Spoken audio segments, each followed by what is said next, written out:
Application में ruthless and मैं उतना नहीं हूँ का आज रात थोड़ा अपलोडिंग स्टार्ट हो जाएगी।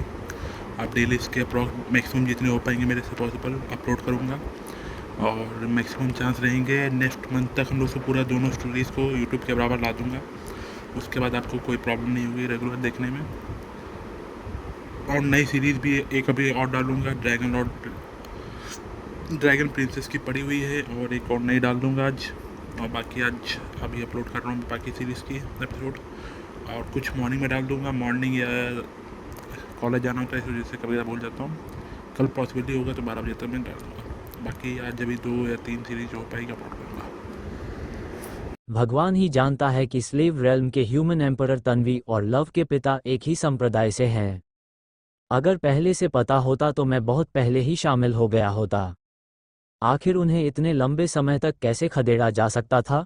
जब आरव ने सारंग का रूप उजागर किया तो उसने धीरे धीरे अपना चेहरा वापस अपने असली रूप में बदल लिया। जेड कॉल्ड्रन सेक्ट के शिष्य अब भी सदमे में थे और कुछ समय तक इस बात को स्वीकार नहीं कर पाए। ये सच में अविश्वसनीय था। लव और तन्वी पूरा तमाशा देख रहे थे। उन्हें ये दृश्य बहुत दिलचस्प लग रहा था। उनके अपने पिता ने जेड कॉल्ड्रन सेक्ट के शिष्य का रूप धारण करके गुप्त क्षेत्र में प्रवेश किया था। ये जानकर वे बेहद खुश हुए। क्या अभी तक समझ नहीं पाए? आरव ने मुस्कुराते हुए पूछा। जेड कॉल्ड्रन सेक्ट के ये शिष्य सच में काफी अच्छे हैं। वे तो साथ में स्नान भी कर रहे थे। खासकर लावण्य, उसकी काया बेहद आकर्षक थी। तुम सच में सारंग हो? लावण्य ने कांपती आवाज में पूछा। हाँ, आरव ने सिर हिलाया। जेड कॉल्ड्रन सेक्ट के इन शिष्यों के सामने उसने कोई घमंड नहीं दिखाया।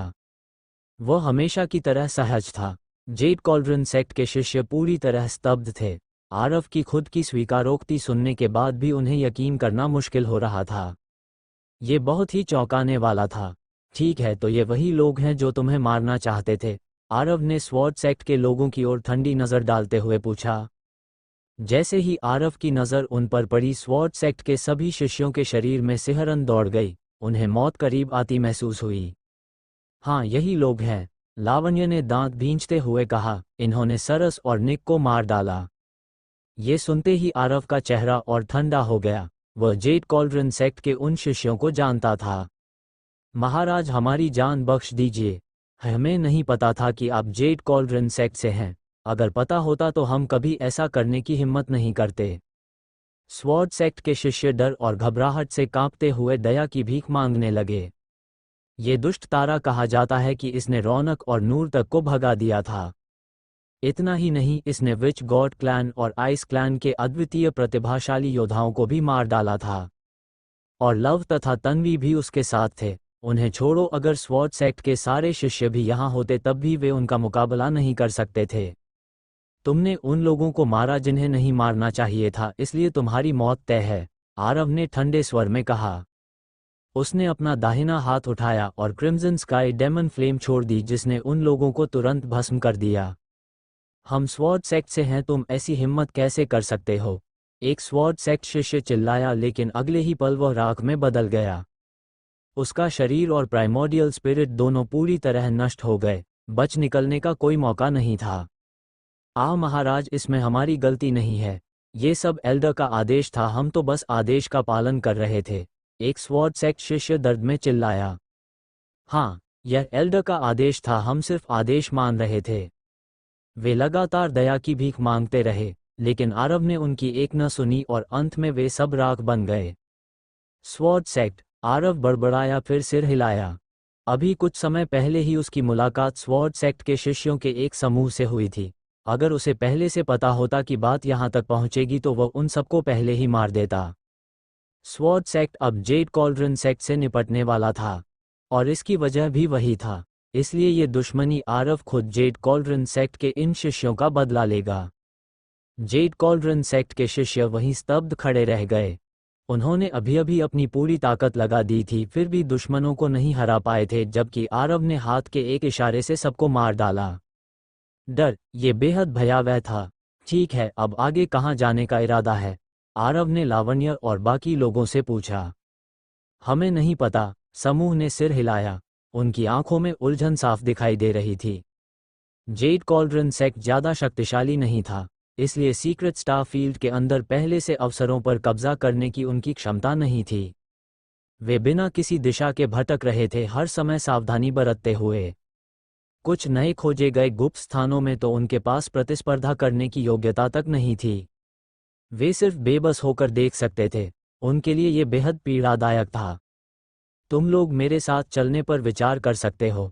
मैं तुम्हें स्पिरिट बीस्ट ब्रेसलेट में रख दूंगा और जब सही मौका मिलेगा तब बाहर निकाल दूंगा, आरव ने कहा। सच में? गिरीश और बाकी लोग बेहद उत्साहित हो गए। बिल्कुल, आरव ने सिर हिलाया। जेड कॉल्ड्रन सेक्ट के शिष्य स्वाभाविक रूप से तैयार हो गए। आरव के साथ रहने से उनकी सुरक्षा सुनिश्चित थी और भविष्य में किसी अवसर वाली जगह मिलने पर वे वापस बाहर आ सकते थे।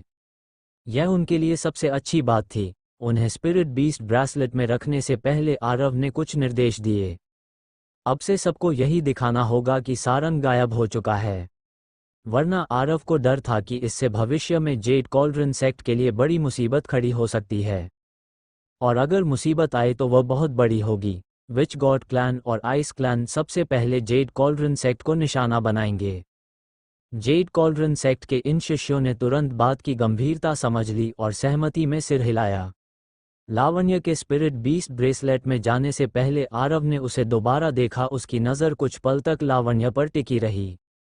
ये दृश्य तन्वी और लव की नज़रों से तो बच गया, लेकिन जानवी ने इसे साफ देख लिया। तुम सच में वैसे ही हो जैसा मैंने सोचा था, जानवी ने मन ही मन बुदबुदाया। उसकी आंखों में चाहत की चमक थी। आरव, लव और तन्वी को बिल्कुल अंदाजा नहीं था कि जानवी आखिर उनके पीछे क्यों लगी हुई है। लव तो सीधा साधा था। उसने सिर्फ इतना सुना था कि जानवी हर चीज़ में अपनी छोटी बहन से मुकाबला करना पसंद करती है। लेकिन तन्वी अच्छी तरह जानती थी कि जानवी का साथ बने रहना किसी सोची समझी योजना का हिस्सा है। बिल्कुल, दोनों पक्षों की पुरानी दुश्मनी इतनी गहरी थी कि वे एक दूसरे को खुद से भी बेहतर समझते थे। जानवी इतनी फुर्सत में नहीं थी कि बिना वजह उनके पीछे घूमती रहे। इसके अलावा तन्वी कभी कभी उसे ध्यान से देखती और उसकी आंखों में गहरी साजिश महसूस करती। मुझे इससे सावधान रहना होगा, तन्वी ने मन ही मन सोचा और चुपचाप जानवी के करीब चली गई। मेरे पीछे पीछे क्यों घूम रही हो? जानवी ने नाराज होकर कहा। वो और तन्वी एक दूसरे को पसंद नहीं करती थीं, तो फिर उसे क्यों अच्छा लगता कि दूसरी उसके पीछे घूमे? मुझे तो अच्छा लग रहा है, तन्वी ने सूखी हंसी के साथ कहा। जानवी, तीनों ने माउंट सैंट के लोगों की तलाश जारी रखी। दुर्भाग्य से सेंटर्स पीक के लोग जिनका नेतृत्व कशिश कर रहा था भी उनकी तलाश कर रहे थे। लेकिन दोनों पक्षों का उद्देश्य अलग था, इसी वजह से वे अब तक एक दूसरे से नहीं मिल पाए। शायद यही किस्मत थी। इस दौरान आरव और उसके बच्चों की मुलाकात कई विरोधी जातियों के प्रतिभाशाली योद्धाओं से भी हुई, और उन सब का अंत एक जैसा हुआ। तीनों ने मिलकर उन्हें मार डाला। जानवी ने होंठ सिकोड़ते हुए कहा, क्या सीओ उपनाम वाले सभी लोग दूसरों को सताने के इतने शौकीन होते हैं? तुम्हें क्या? तन्वी ने झुंझलाकर कहा, क्या तुम्हें लगता है कि मैं तुम्हें परेशान कर रही हूं? जानवी ने ठंडी फुफकार भरी और तन्वी को अनदेखा कर दिया। इतने वर्षों से वह तन्वी से भिड़ती आ रही थी, लेकिन ताकत हो या शब्दों की लड़ाई वह कभी नहीं जीत पाए। इसलिए इस बार उसे कम से कम एक बार तो तन्वी पर जीत हासिल करनी ही थी। उसे जीतना ही था। आरव ने गहरी सांस ली और दूर की ओर देखा। चलो, पास में एक अवसर वाली जगह है, पहले उस पर कब्जा करते हैं। हर समय बिना दिशा के भटकना कोई अच्छा विचार नहीं था। इसलिए आरव ने पहले अपने बच्चों को कुछ अवसर दिलाने और साथ ही सेंट स्पीक के लोगों को खोजने का फैसला किया। सेंट स्पीक की शक्तियां अलग थीं। दूसरे गुटों से उनके संबंध भले अच्छे न हों, लेकिन उनके दुश्मन भी नहीं थे। ये गुट इतना खास था कि कोई भी उनसे जुड़ना नहीं चाहता था। समूह तेजी से दूर निकल गया और पास के अवसर वाले स्थान की ओर बढ़ा। यह एक गुप्त भूमि थी जहां अनगिनत ब्लड ट्रीज मौजूद थे और जो आध्यात्मिक ऊर्जा से भरपूर थी। पहले ये वैम्पायर क्लैन के नियंत्रण में थी। आरव ने एक वैम्पायर प्रतिभा को मारकर जयंत से उससे पूछताछ करवाई थी। आकाश के ऊपर से लगातार रक्त की वर्षा हो रही थी। उन रक्त की बूंदों में उग्र और हिंसक आध्यात्मिक शक्ति तथा दुष्ट ऊर्जा भरी हुई थी। कुछ दिनों तक यहीं रुकते हैं, आरव ने मुस्कुराकर कहा। ठीक है, लव ने सिर हिलाया। उसे कोई आपत्ति नहीं थी। ये जगह उसके लिए बहुत फायदेमंद थी। तन्वी ने बस ओह कहा मानो उसे कोई फर्क ही न पड़ता हो। लेकिन जानवी ने भौहें सिकोड़ लीं। उसे ऐसी जगहें पसंद नहीं थीं जहां रक्त, ऊर्जा और मृत्यु का वातावरण भरा हो। लेकिन जब बाकी तीनों राजी थे तो उसके नाखुश होने से क्या बदलता? आरव ने जेड कॉल्ड्रन सेक्ट के सभी लोगों को बाहर निकाला और जयंत को भी मुक्त कर दिया। हालांकि शेरा, सुनैना और चांदनी को उसने बाहर नहीं आने दिया। ये स्थान रक्त ऊर्जा से भरा हुआ था। हालांकि यह एक अवसर था, लेकिन इसमें मौजूद दुष्ट ऊर्जा को शुद्ध करना जरूरी था, वरना यह आसानी से व्यक्ति को चिड़चिड़ा बना सकती थी या यहाँ तक कि कल्टिवेशन डिविएशन का कारण भी बन सकती थी। इसलिए आरव ने ऐसी परेशानी से बचना ही बेहतर समझा। एक कोमल पत्नी होना सच में अच्छी बात है, और शेरा को बाहर न निकालने का कारण सिर्फ इतना था कि वह चांदनी और सुनैना के साथ उसी स्पिरिट बीस्ट ब्रेसलेट में थी। ये ब्लड ट्रीज, इतने सारे ब्लड ट्रीज। ये जगह रक्त, ऊर्जा और आध्यात्मिक शक्ति से भरी हुई है। ये तो खजाने की भूमि है। गिरीश, लावण्य और बाकी लोग बेहद उत्साहित हो गए। उन्होंने पहले कभी इतनी बड़ी अवसरों वाली जगह नहीं देखी थी। उत्साह से उनके शरीर कांपने लगे। उन सभी ने आरव की ओर चमकती आंखों से देखा। इसे रिफाइन करो, हम कुछ दिनों तक यहीं रुकेंगे, आरव ने मुस्कुराते हुए कहा। ठीक है, धन्यवाद सीनियर ब्रदर, बहुत बहुत धन्यवाद। गिरीश, लावण्य और बाकी लोगों ने कृतज्ञता व्यक्त करते हुए झुककर अभिवादन किया, फिर अलग अलग जगह बैठकर ध्यान लगाने लगे और आकाश से गिरती रक्त बूंदों को रिफाइन करने लगे। जयंत तन्वी और लव के पास चला गया। कोशा में रहते समय वे एक दूसरे से काफी परिचित थे, खासकर लव जो हमेशा उसे अंकल जय कहकर बुलाता था। अंकल जय, लव ने मुस्कुराकर कहा। उसका मूड बहुत अच्छा था। बचपन में वो अक्सर जयंत के पीछे पीछे घूमता रहता था। अच्छा बच्चा लव अब बड़ा हो गया है।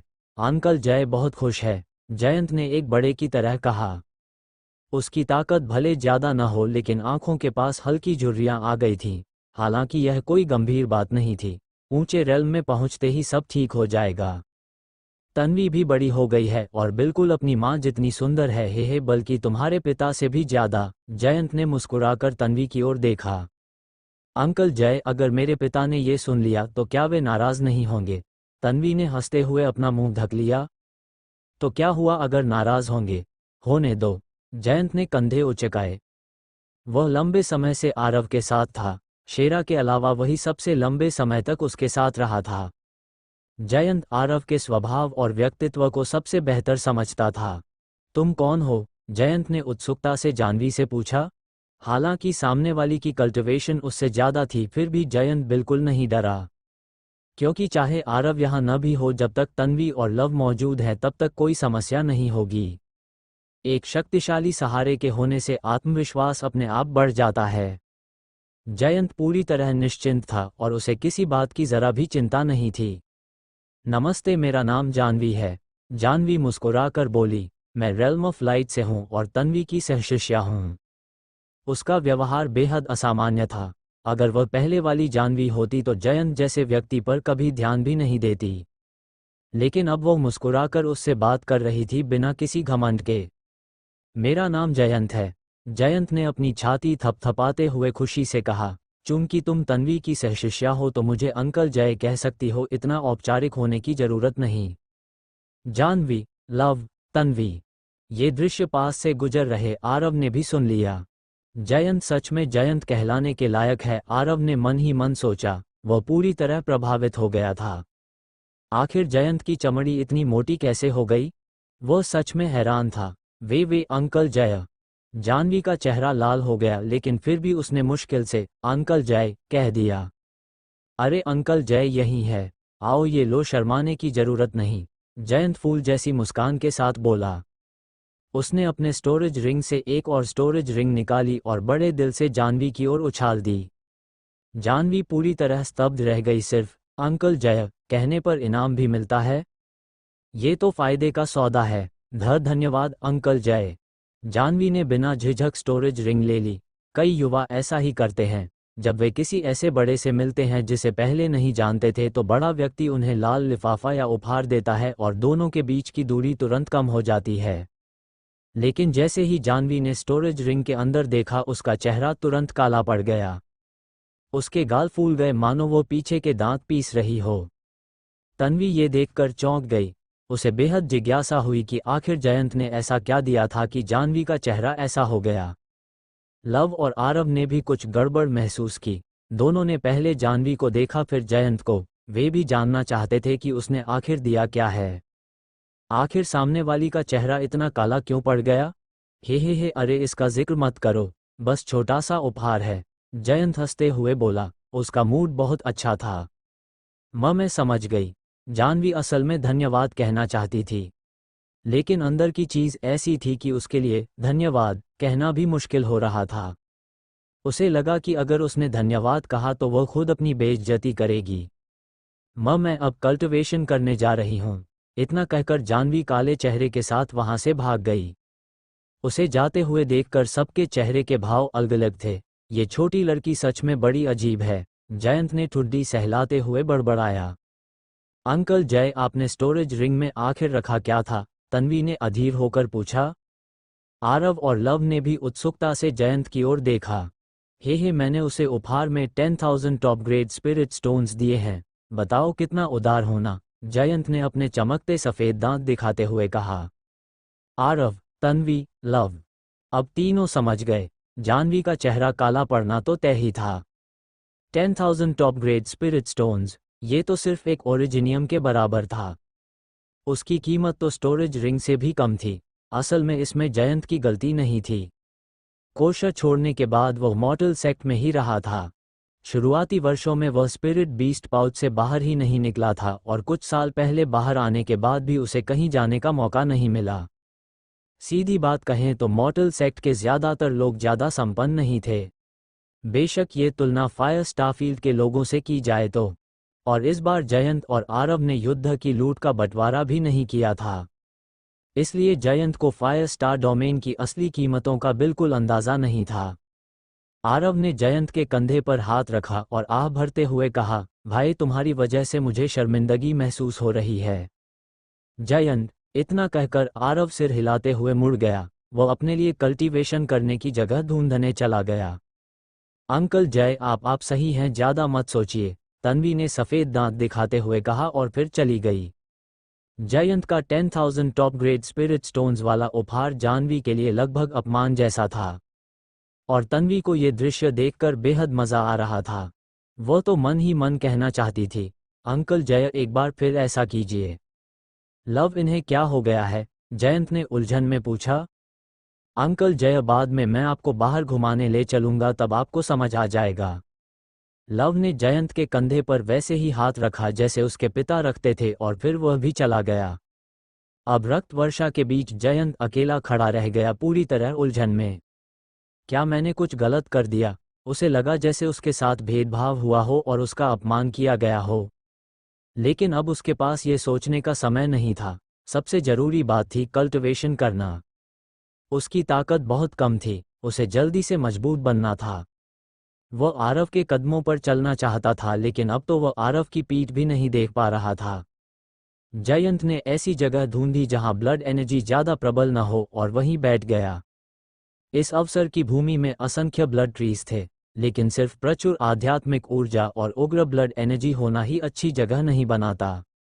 सबसे महत्वपूर्ण बात होती है अपने लिए उपयुक्त स्थान ढूंढना। इन लोगों में जयंत की कल्टिवेशन सबसे कमजोर थी। वो अत्यधिक प्रबल ब्लड एनर्जी वाली जगहों के अनुकूल नहीं हो सकता था और वहां की दुष्ट ऊर्जा को रिफाइन भी नहीं कर पाता। आरव ने आंखें बंद कर लीं और आसपास गिर रही रक्त बूंदों को महसूस करने लगा। जो भी हिंसक रक्त बूंद उसके शरीर पर गिरती वो तुरंत उसके भीतर समा जाती और रिफाइन हो जाती। उसकी रिफाइनिंग स्पीड बेहद तेज थी, यहाँ तक कि उसके शरीर के चारों ओर एक अदृश्य व्हर्लविंड बन गया जो लगातार फैल रहा था।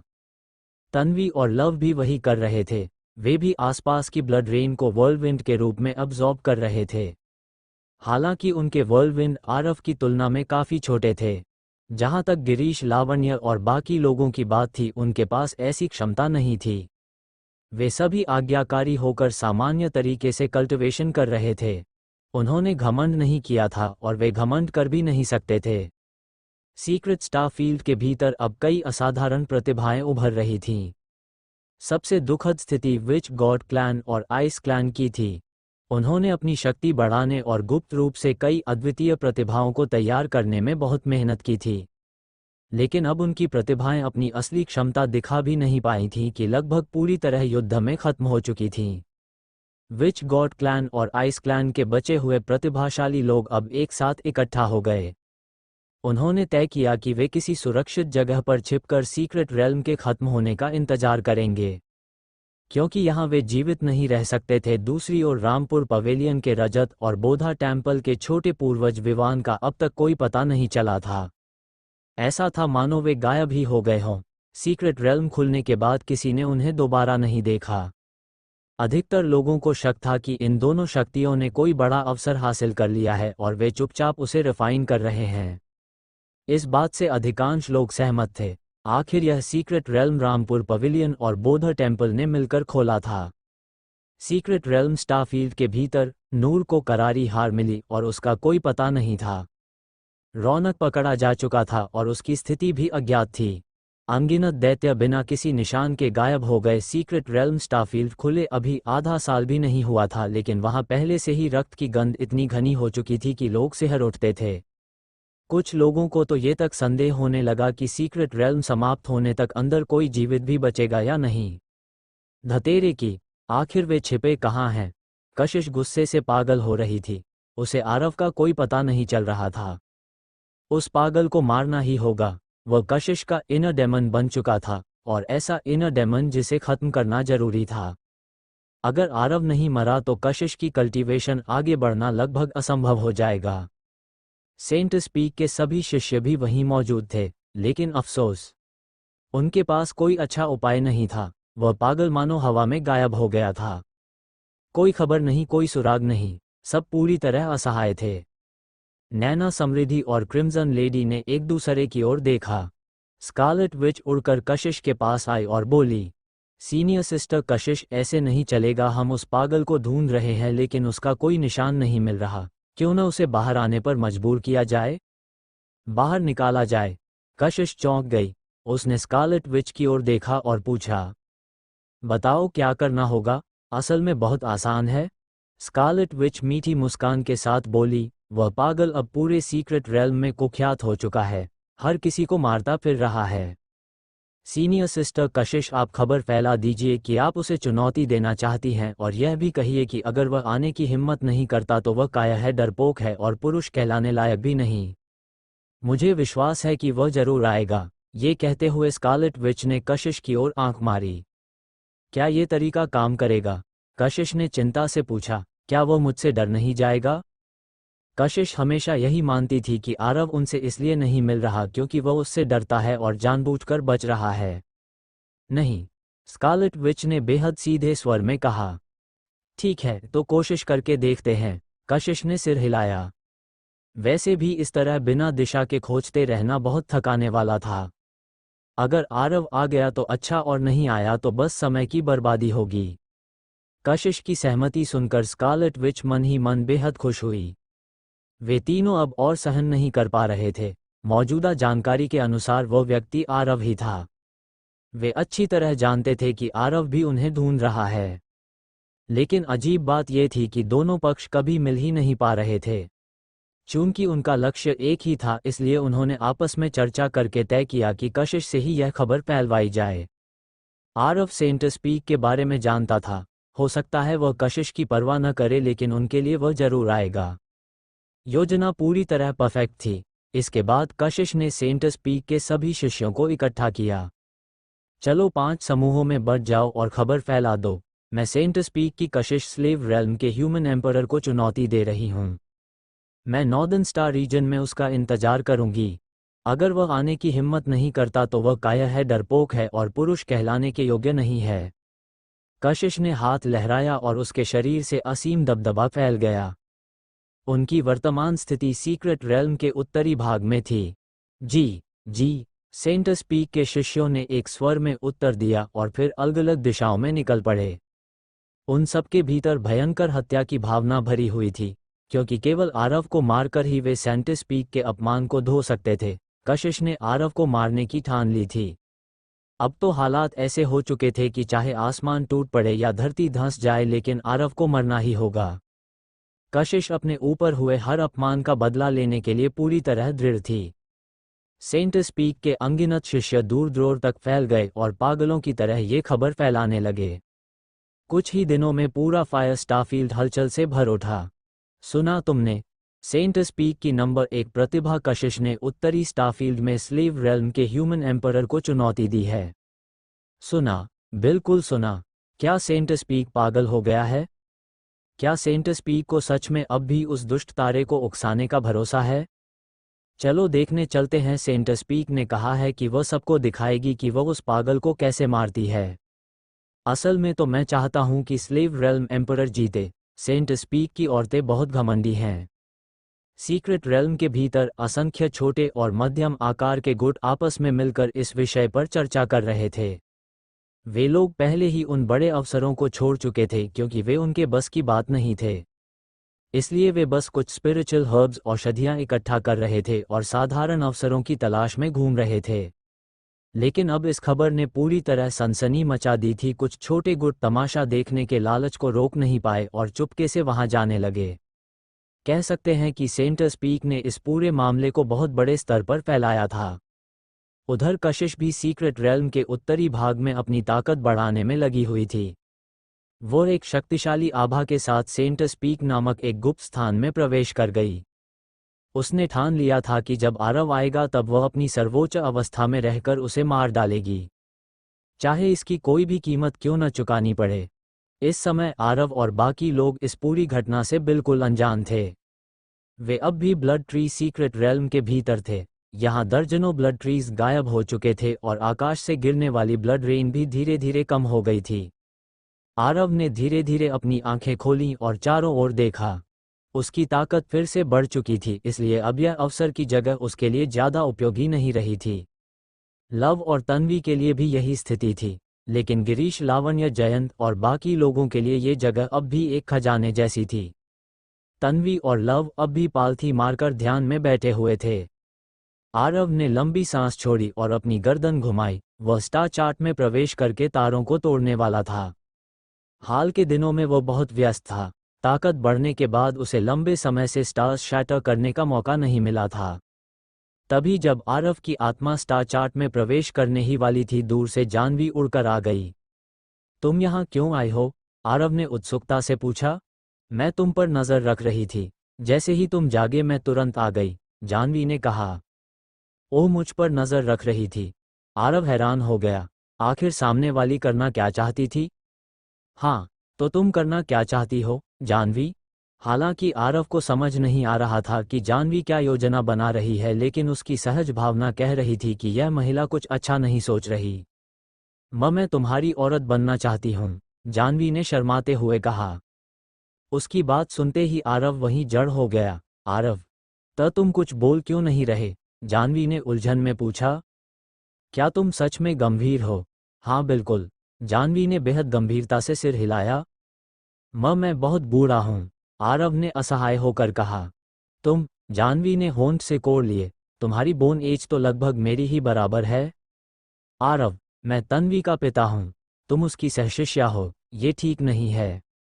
मुझे परवाह नहीं, लेकिन मुझे है। बेटी, बेवकूफ़ी मत करो, अपने अंकल की बात सुनो। तुम्हारा भविष्य बहुत उज्ज्वल है, मैं इसके योग्य नहीं हूँ, आरव ने पूरी गंभीरता से समझाया। अगर वह औरतों के साथ सोना भी चाहता तब भी वह अपने ही आसपास की घास नहीं खा सकता था। सुनैना और चांदनी स्पिरिट बीस्ट ब्रेसलेट के भीतर थीं, जबकि स्कारलेट विच, समृद्धि और नैना अभी सीक्रेट रेल्म में मौजूद थीं। अगर इस समय वह अपनी बेटी की सहशिष्या के साथ संबंध बना लेता तो उस दृश्य के परिणाम की कल्पना से ही आरव की रीढ़ में सिहरन दौड़ गई।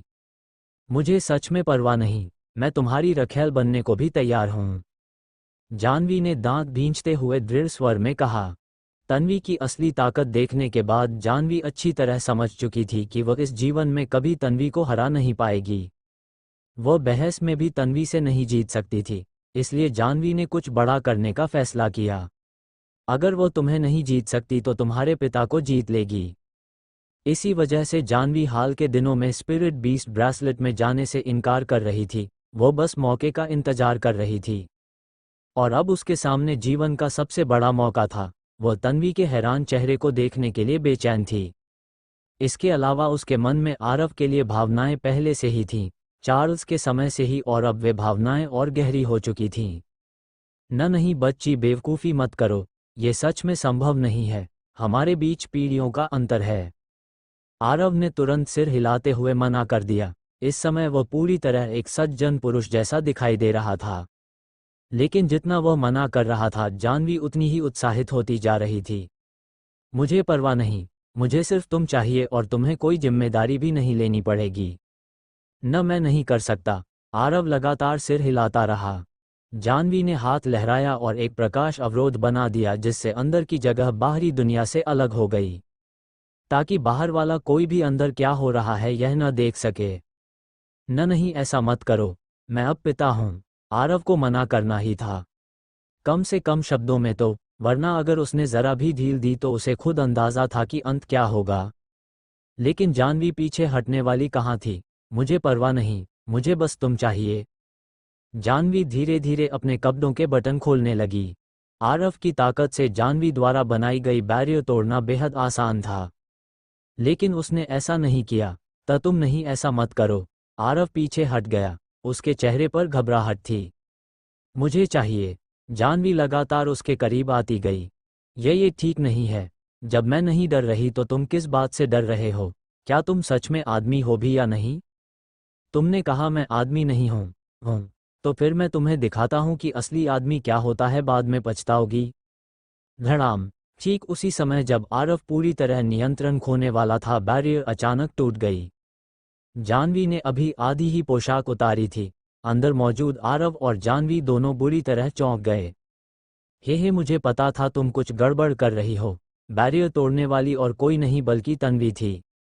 उसे पहले से ही शक था कि जानवी जरूर कोई चाल चल रही है। ये औरत किसी भी हद तक जा सकती थी, इसीलिए तन्वी हमेशा उस पर नजर रखे हुए थी। उसे डर था कि कहीं जानवी कोई पागलपन भरा काम न कर दे। और आखिरकार उसने सच में सब गड़बड़ कर दिया।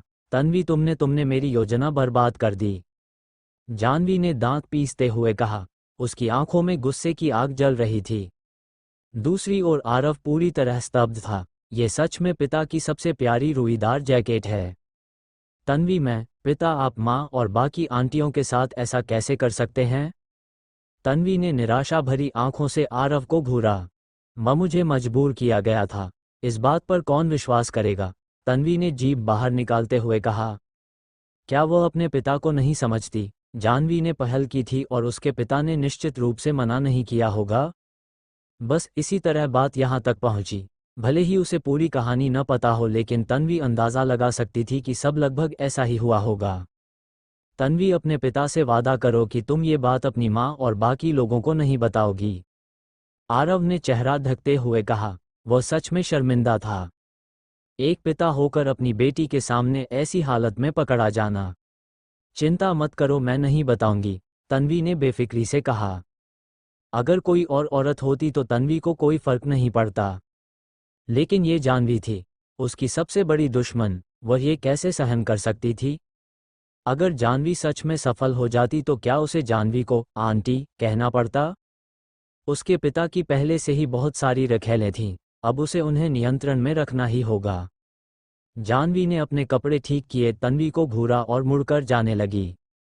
लेकिन 2 कदम चलने के बाद वह फिर मुड़ी और आरव से बोली, मैं फिर वापस आऊंगी। आरव, तन्वी, ये औरत सच में पागल है। इतना कहकर जानवी वहां से चली गई। तन्वी, खांसी, याद रखना अभी जो हुआ वह किसी को मत बताना। आरव ने गंभीरता से याद दिलाया। चिंता मत करो, तन्वी ने शांत स्वर में कहा। वह जानवी को जाते हुए देखकर होठों पर विजयी मुस्कान लिए खड़ी थी। ये दृश्य वाकई कमाल था। अब शायद जानवी के पास मुंह छिपाने की जगह भी नहीं बची होगी। अगर मुख्य पात्र उसका अपना पिता न होता तो तन्वी सच में लोगों की भीड़ इकट्ठी करके उन्हें रंगे हाथ पकड़वाना चाहती थी। लेकिन उसे अंदाजा था, अगर उसने सच में ऐसा किया होता तो आरव शायद लव और उसके अलावा बाकी सबको चुप करा देता। आरव और जानवी के बीच हुई यह घटना केवल उन्हीं 3 लोगों को पता थी। कुछ दिनों बाद लव भी जाग गया और कल्टिवेशन बंद कर दी, क्योंकि यहाँ बची हुई ब्लड एनर्जी अब उनके किसी काम की नहीं थी। पिता तन्वी, क्या हुआ है? लव ने उत्सुकता से पूछा। उसे लगा कि उसके पिता और बहन का व्यवहार कुछ अजीब है। और दूर बैठी जानवी लगातार हत्या की भावना छोड़ रही थी। उसकी आंखें रोष से भरी हुई थीं। तन्वी होठों पर गर्व भरी मुस्कान लिए खड़ी थी। उसने पहले आरव को देखा, फिर जानवी की ओर उकसाने वाली नजर डाली। दूसरी ओर आरव का चेहरा लाल था और वह चुप था। खांसी? कुछ नहीं, आरव ने हल्की खांसी के साथ कहा। ये शर्मनाक बात किसी भी कीमत पर बाहर नहीं जानी चाहिए। अब लव भी जाग चुका था, इसलिए जानवी के पास कोई मौका नहीं बचा था।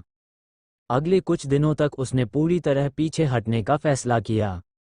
वह तन्वी का सामना करने की हिम्मत ही नहीं कर पा रही थी, क्योंकि तन्वी की जुबान बहुत तेज थी और वह लगातार जानवी और आरव के बीच हुई घटना का मजाक उड़ाती रहती थी। बेचारी जानवी के पास इससे बचने के अलावा कोई रास्ता नहीं था। वो उनका मुकाबला नहीं कर सकती थी। धीरे धीरे गिरीश, लावण्य और बाकी लोग भी जाग गए। अब यहाँ बची स्पिरिचुअल एनर्जी और ब्लड एनर्जी उनके लिए भी ज़्यादा उपयोगी नहीं रही थी। लेकिन सभी को इस जगह से बहुत बड़े लाभ मिले थे, यहाँ तक कि लावण्य की कल्टिवेशन भी एक स्तर ऊपर बढ़ गई। अब वह आरव को कृतज्ञता और प्रेम से भरी आंखों से देख रही थी। आरव सच में बेहद आकर्षक पुरुष था। वह सुंदर था, शक्तिशाली था और बहुत ध्यान रखने वाला भी। उसने तो जेड कॉल्ड्रन सेक्ट में उसके लिए बैरियर फॉर्मेशन तक बनाई थी, ताकि वह आराम से कपड़े उतारकर ब्लड पूल में स्नान कर सके। ऐसे पुरुष से कौन प्रेम नहीं करेगा? अगर मौका मिले तो लावण्य भी खुद को उसे सौंपने के लिए तैयार थी। अगर लावण्य को पता चल जाता कि उस समय आरव ने जो अरे बैरियर लगाया था वो खुद उसी पर असर नहीं करता था, तो पता नहीं लावण्य क्या सोचती। ठीक है, अब हम निकल रहे हैं। आरव ने लावण्य, गिरीश और बाकी लोगों की ओर देखा, फिर सबको स्पिरिट बीस्ट ब्रेसलेट के अंदर रख दिया। ये लोग बेहद उत्साहित थे। अब वे सुरक्षित थे, उनके पास अवसर भी थे और उन्हें किसी परेशानी का सामना भी नहीं करना पड़ रहा था। गुप्त स्थानों के भीतर इस तरह का रोमांच सच में अद्भुत था। जेड कॉल्ड्रन सेक्ट के लोगों को अंदर लेने के बाद आरव ने जयंत को भी उसके खास स्पिरिट बीस्ट ब्रेसलेट में वापस भेज दिया। फिर आरव ने जानवी की ओर देखा और कहा, तुम भी अंदर आ जाओ। अब आरव सच में जानवी को बाहर रहने देने की हिम्मत नहीं कर रहा था। उसे किसी और चीज का डर नहीं था, लेकिन जानवी को देखते ही उसका चेहरा गर्म हो जाता था और उसे असहज महसूस होता था। नहीं, मैं नहीं जाऊंगी, जानवी ने साफ इनकार कर दिया। यहाँ तक कि उसने तन्वी की जान बचाने वाली बात भी सामने ला दी। क्या तुम सीओ उपनाम वाले लोग अपने उपकारियों के साथ ऐसा व्यवहार करते हो? जानवी ने नाराज होकर कहा। ठीक है। आरव ने सिर हिलाया और आखिरकार उसे जबरदस्ती अंदर नहीं भेजा। चारों लोग उस अवसर वाली जगह से बाहर निकलकर बाहरी दुनिया में आ गए। उनकी असली योजना थी सेंट स्पीक की महिलाओं को ढूंढना, रास्ते में अवसरों पर कब्जा करना और दुश्मन गुटों के प्रतिभाशाली लोगों का शिकार करना। लेकिन जैसे ही वे बाहर आए, आरव और बाकी लोगों ने कशिश की चुनौती के बारे में सुन लिया। आरव का चेहरा तुरंत अजीब हो गया। क्या कशिश पागल हो गई है? हा पिता, आपने उस समय आखिर कशिश के साथ किया क्या था? तन्वी हंसी रोक ही नहीं पा रही थी। हाँ पिता, आखिर हुआ क्या था?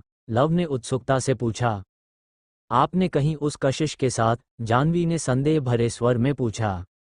उसकी नज़र में आरव पहले से ही ऐसा आदमी था जो लावण्य के शरीर पर नज़र रखता था। मैंने ऐसा कुछ नहीं किया, आरव ने तुरंत सफाई दी। इस बात पर कौन विश्वास करेगा? पिता, आपने आखिर किया क्या था? तन्वी ने दोबारा पूछा। उसे अपने पिता और कशिश के बीच का रिश्ता जानने की बहुत उत्सुकता थी।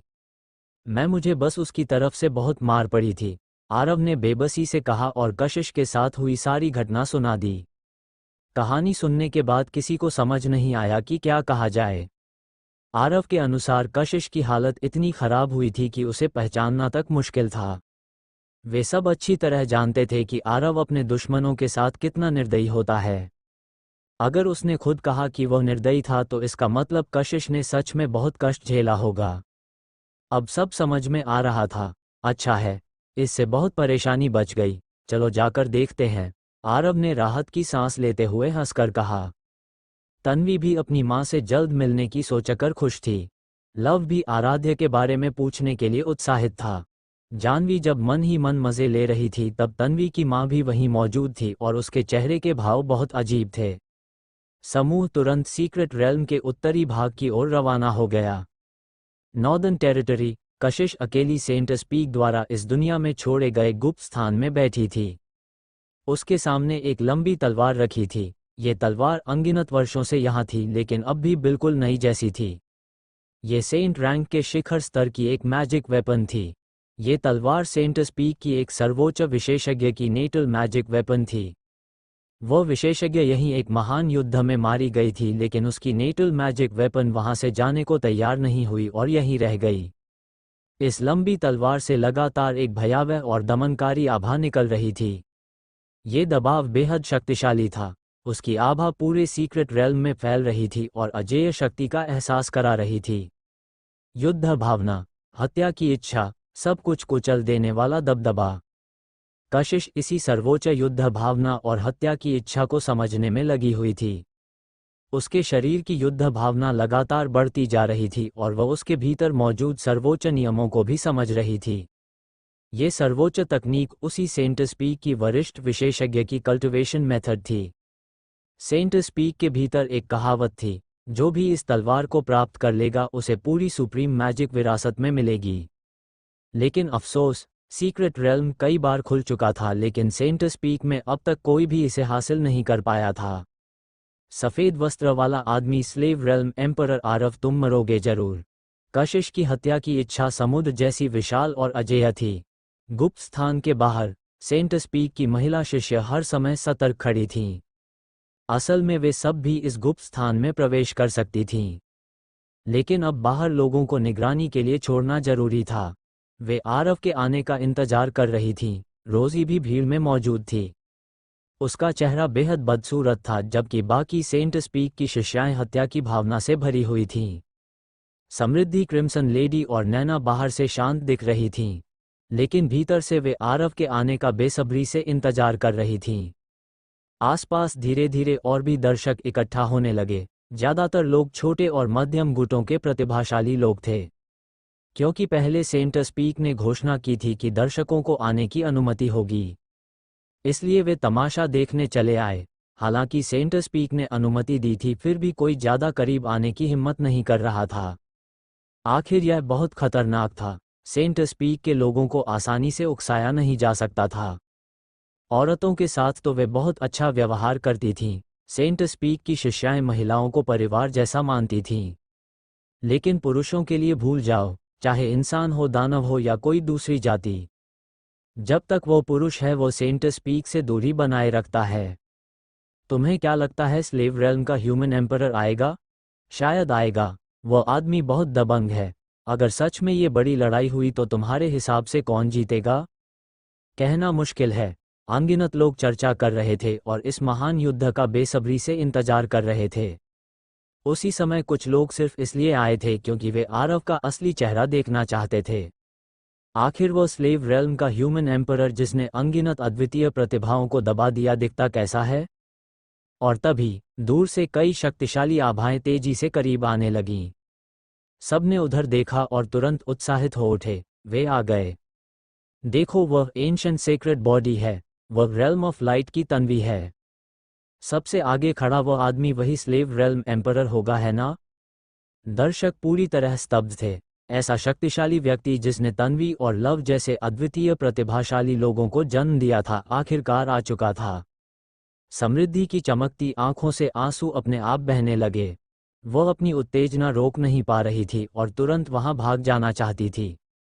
तन्वी और आरव दोनों वहीं थे। नैना और क्रिम्सन लेडी भी उतनी ही उत्साहित थीं। वे भी आरव की बाहों में कूद जाना चाहती थीं। तीनों महिलाओं को देखते ही आरव, तन्वी और लव अचानक तेजी से आगे बढ़ गए। उन्होंने जानवी को, जो पीछे पूरी ताकत से पीछा कर रही थी, पलक झपकते ही लाखों मील पीछे छोड़ दिया। धतेरे की! जानवी गुस्से से भर गई। ये तो हद हो गई। वे उसकी कम कल्टिवेशन का फायदा उठा रहे थे। उधर समूह को आते देख सेंट स्पीक की शिष्याएं तुरंत सतर्क हो गईं। सभी ने अपने मैजिकल वेपन्स निकाल लिए और उनके शरीर से हत्या की आभा फैलने लगी। वो गुंडा, वह दुष्ट आदमी जिसने उनकी प्रिय सीनियर सिस्टर कशिश को सताया था और सेंट स्पीक को अनगिनत अपमान दिए थे। आरव और बाकी लोग धीरे धीरे भीड़ के पास पहुंचे। उनके चेहरों पर मुस्कान थी। वे आ गए, जल्दी करो, सीनियर सिस्टर कशिश को सेक्लूजन से बाहर बुलाओ। सीनियर सिस्टर कशिश को खबर दो और कहो कि वह आकर इस पागल को मार डाले। सेंट स्पीक की शिष्याएं पूरी तरह उथल पुथल में थीं। वे मूर्ख नहीं थीं, उन्हें पता था कि सामने वाला आसानी से कशिश को भी हरा सकता है। वे उसे कैसे उकसा सकती थीं? उन्हें कशिश के आने तक इंतजार करना ही होगा। आरव ने बड़ी मुस्कान के साथ सेंट स्पीक की शिष्याओं को पूरी तरह नज़रअंदाज कर दिया। उसने तीनों महिलाओं की ओर देखा और नर्म स्वर में कहा, मैं आ गया हूँ। ये सुनते ही तीनों महिलाएं फूट फूट कर रो पड़ीं। वे अपनी उत्तेजना रोक नहीं पाईं और सीधे आरव की ओर दौड़ पड़ीं। तन्वी की आंखें भी आंसुओं से धुंधली हो गईं। आखिरकार वह अपनी मां से मिल रही थी।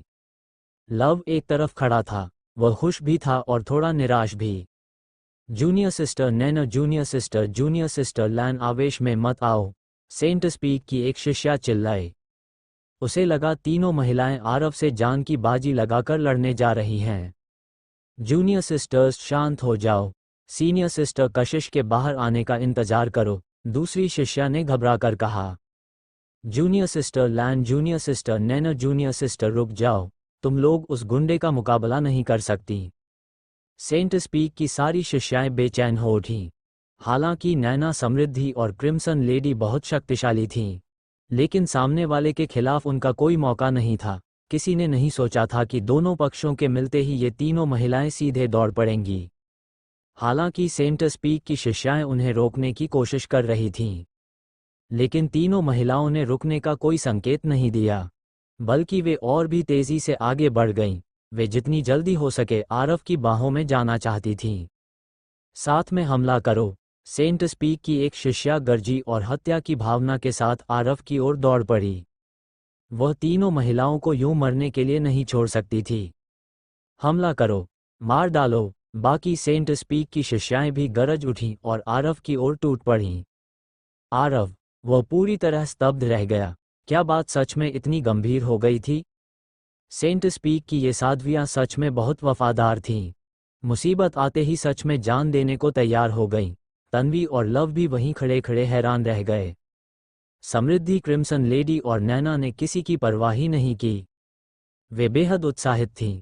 आखिरकार वे आरव की बाहों में कूद पड़ीं। उस लंबे समय बाद मिली गर्माहट को महसूस करते हुए उनका पति अभी भी जीवित था। ये सच में सबसे बड़ी खुशी थी। लेकिन जो सेंट स्पीक की शिष्याएं पहले से हत्या की भावना से भरी हुई थीं और लगभग पहुंच चुकी थीं, वे ये दृश्य देखकर पूरी तरह स्तब्ध रह गईं। जो लोग अभी तक हत्या की भावना से भरे हुए थे, वे इस अचानक दृश्य से पूरी तरह हिल गए। दुश्मन की बाहों में जाकर रोना, यह क्या है? कोई नई चाल? तीनों जूनियर सिस्टर्स को क्या हो गया है? सेंट स्पीक की एक शिष्या घबराकर बोली। चाहे कुछ भी हो जाए, उस पागल को मारना ही सही है।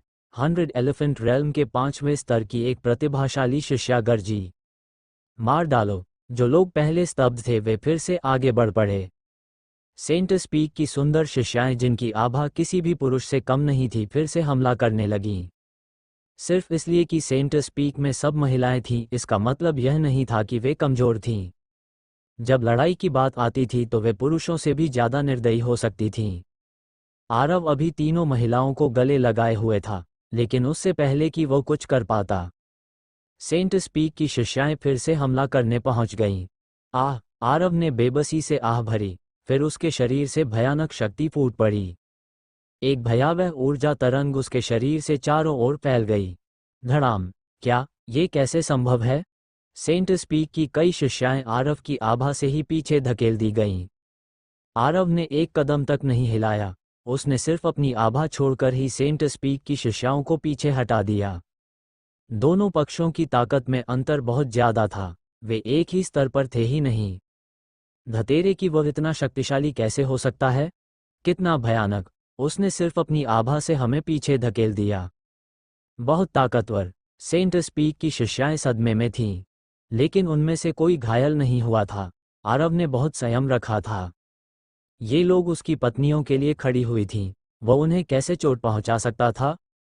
आजकल सेंट स्पीक की शिष्याओं जैसे वफादार और धर्मपरायण लोग बहुत कम मिलते हैं, इतना शक्तिशाली।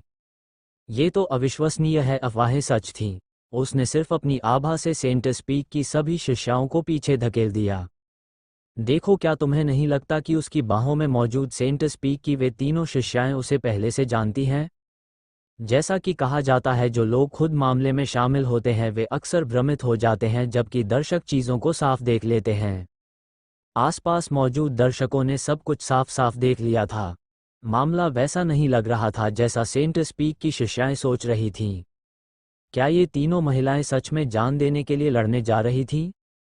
थोड़ा शांत होने के बाद सेंट स्पीक की शिष्याओं को भी एहसास हुआ कि कुछ गड़बड़ है। जूनियर सिस्टर नैना, तुम लोग? सेंट स्पीक की एक शिष्या ने हैरानी से कहा। सामने वाला बेहद शक्तिशाली था। अगर आरव खुद अनुमति न देता तो रेड विच, समृद्धि और नैना उसके पास पहुंच ही नहीं सकती थीं। तीनों महिलाएं अब भी आंसू रोक रही थीं। अभी कुछ समय पहले तक उनका दिमाग पूरी तरह खुशी और उत्साह से भर गया था। अब जाकर वे थोड़ा शांत हुई थीं। धीरे धीरे तीनों महिलाएं आरव की बाहों से अलग हुईं। माँ, तन्वी लाल आंखों के साथ समृद्धि के पास गई। तन्वी। समृद्धि ने तन्वी को गले लगाया और उसके सिर को सहलाया। सेंट स्पीक की सभी शिष्याएं, आसपास के अनगिनत दर्शक। अभी तन्वी के माँ कहने में बहुत बड़ी जानकारी छिपी हुई थी। सब लोग उसे समझने की कोशिश में पागल हो रहे थे। रेल्म ऑफ लाइट की तन्वी सेंट स्पीक की एक शिष्या की बेटी है? तो तन्वी भी उस स्लेव रेल्म एम्परर की बेटी है? मतलब सेंट स्पीक की शिष्याएं स्लेव रेल्म के ह्यूमन एम्परर की औरतें हैं? तो बाकी दो महिलाएं भी क्या उसी तरह हैं? सभी दर्शक स्तब्ध रह गए। कमाल, ये सच में अविश्वसनीय था। पास खड़े अनगिनत पुरुषों की आंखें तुरंत आरव के लिए प्रशंसा से भर गईं। यह आरव की अनगिनत उपलब्धियों में एक और महान अध्याय जुड़ गया था। उसने न सिर्फ सेंट स्पीक की शिष्या को अपने प्यार में डाला, बल्कि उससे बच्चा भी पैदा कर लिया। क्या? जूनियर सिस्टर लैन, तुम गर्भवती थीं?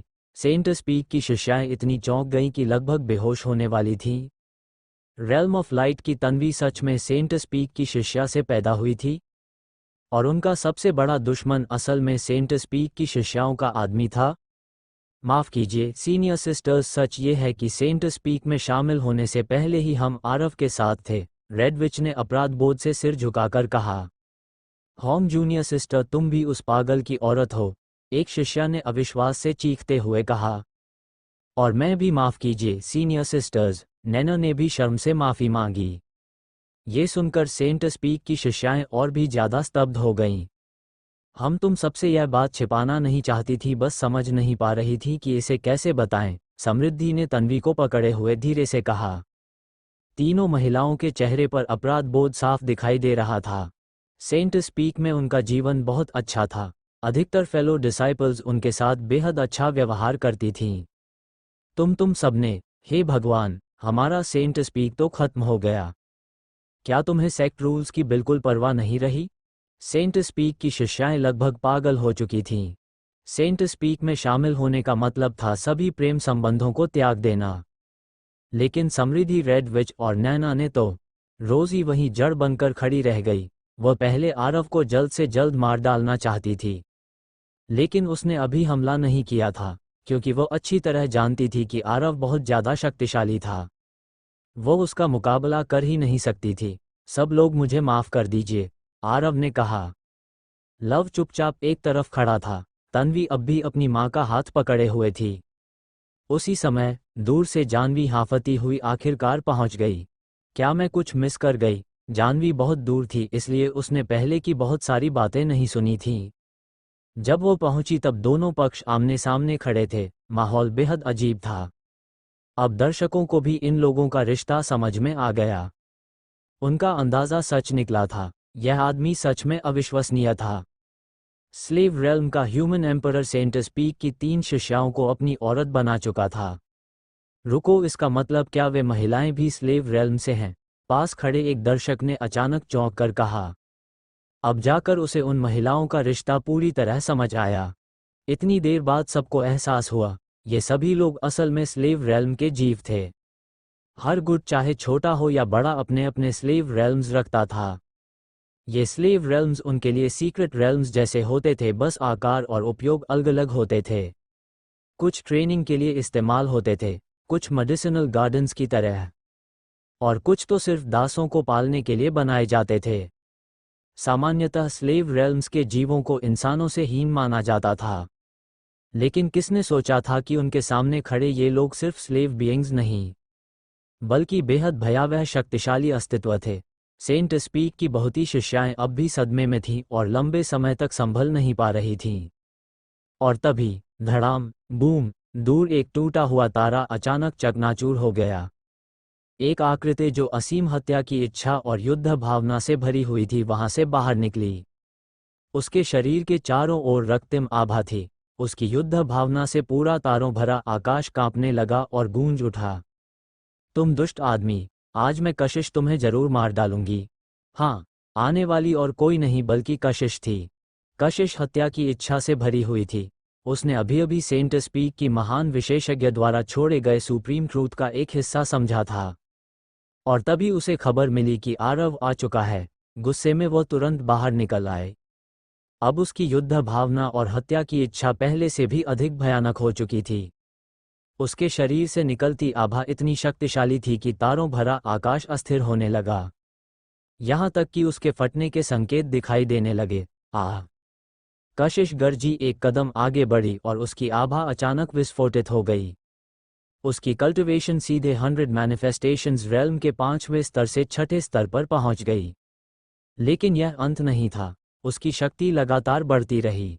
अगले ही पल 100 मैनिफेस्टेशंस रेल्म का प्रारंभिक 6ठा स्तर, 100 मैनिफेस्टेशंस रेल्म का शिखर 6ठा स्तर, बूम, 100 मैनिफेस्टेशंस रेल्म का प्रारंभिक 7वां स्तर, मध्य 7वां स्तर। सबकी आंखों के सामने कशिश की कल्टिवेशन तेजी से बढ़ती रही और आखिरकार वह 100 मैनिफेस्टेशंस रेल्म के 9वें स्तर के शिखर तक पहुंच गई। यहां तक कि half step refining supreme realm तक पहुंच गई। इतनी शक्तिशाली, कशिश सच में पूरी तैयारी करके आए है। क्या स्लेव रेल्म का ह्यूमन एम्परर अब भी उसका मुकाबला कर पाएगा? दर्शक दहशत में सांसें खींचने लगे। वे अपना सदमा छिपा नहीं पा रहे थे। ये भयानक नहीं था, इसे आतंककारी कहना चाहिए था। कशिश सच में अद्भुत थी। सेंट स्पीक की शिष्याएं तुरंत उत्साह से भर उठीं। बहुत बढ़िया, सीनियर सिस्टर कशिश कमाल है। अब वो उस गुंडे को जरूर मार डालेगी। सीनियर सिस्टर कशिश, हमारा बदला लो, उसे मार डालो। सीनियर सिस्टर कशिश, सेंट स्पीक की कई शिष्याएं एक साथ चिल्लाने लगीं। वे बेसब्री से कशिश द्वारा आरव को मारते हुए देखना चाहती थीं। धीरे धीरे कशिश की सांसें स्थिर हुईं। उसके पीछे मानो एक अविनाशी तलवार खड़ी थी जो हल्की रहस्यमयी रोशनी फैला रही थी। उसने धीरे धीरे आंखें खोलीं। उसकी आंखों के भीतर असीम युद्ध भावना फूट पड़ी। लेकिन अगले ही पल, जूनियर सिस्टर लैंड, जूनियर सिस्टर नैना, तुम लोग। कशिश स्तब्ध रह गई। तभी उसने देखा कि सेंट स्पीक की वे तीनों शिष्याएं उस गुंडे के पास खड़ी थीं। सीनियर सिस्टर कशिश, हम, समृद्धि, रेड विच और नैना शर्म से सिर नहीं उठा पा रही थीं। कशिश हमेशा सेंट स्पीक की सभी शिष्याओं के साथ बहुत अच्छा व्यवहार करती थी। उनके साथ भी वह बेहद अच्छी थी, और यह पूरी योजना असल में उन्हीं तीनों का विचार था। तुम लोग कहीं ऐसा तो नहीं? कशिश का चेहरा जम गया। कुछ देर बाद वह गुस्से से फट पड़ी। तुम लोगों ने मुझे धोखा दिया। कशिश गुस्से से लगभग पागल हो गई। सेंट स्पीक की शिष्याएं असल में गद्दार निकलीं।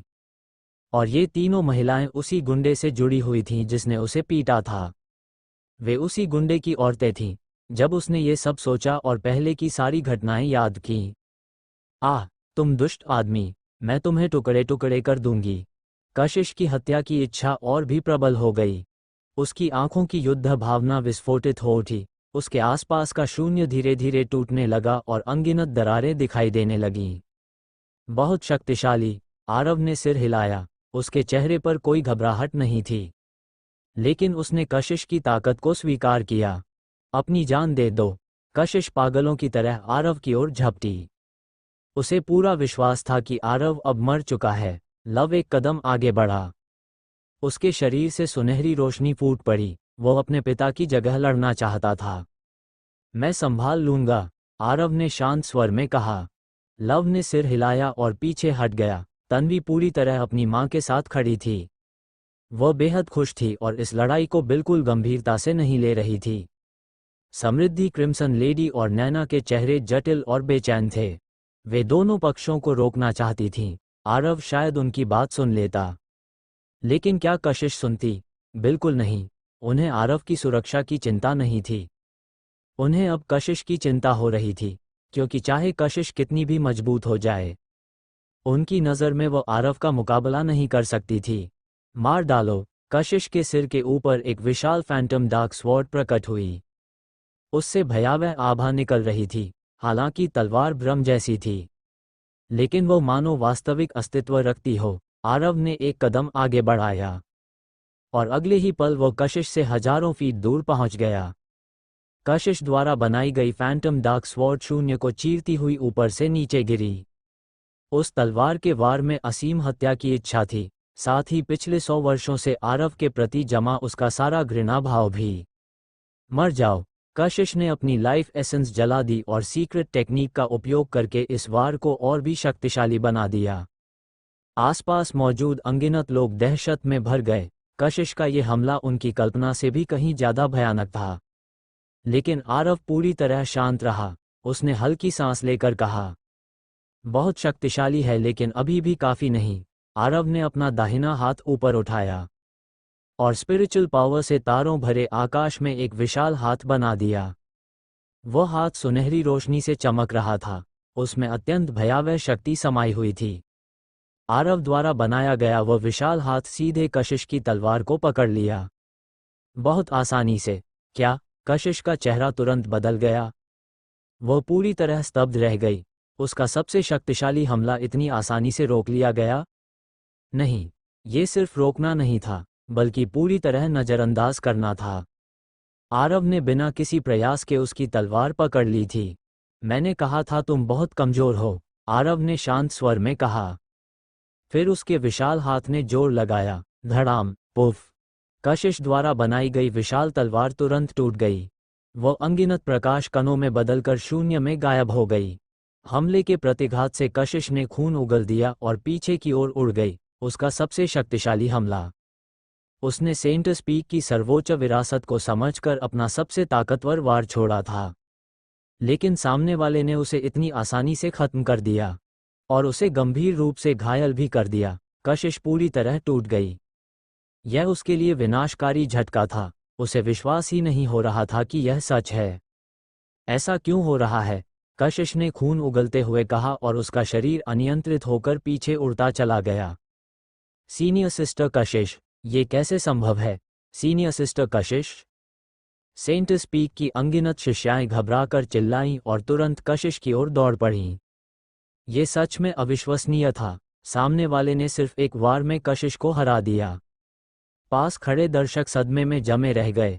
वे इतने हैरान थे कि उनके मुंह से शब्द तक नहीं निकल रहे थे।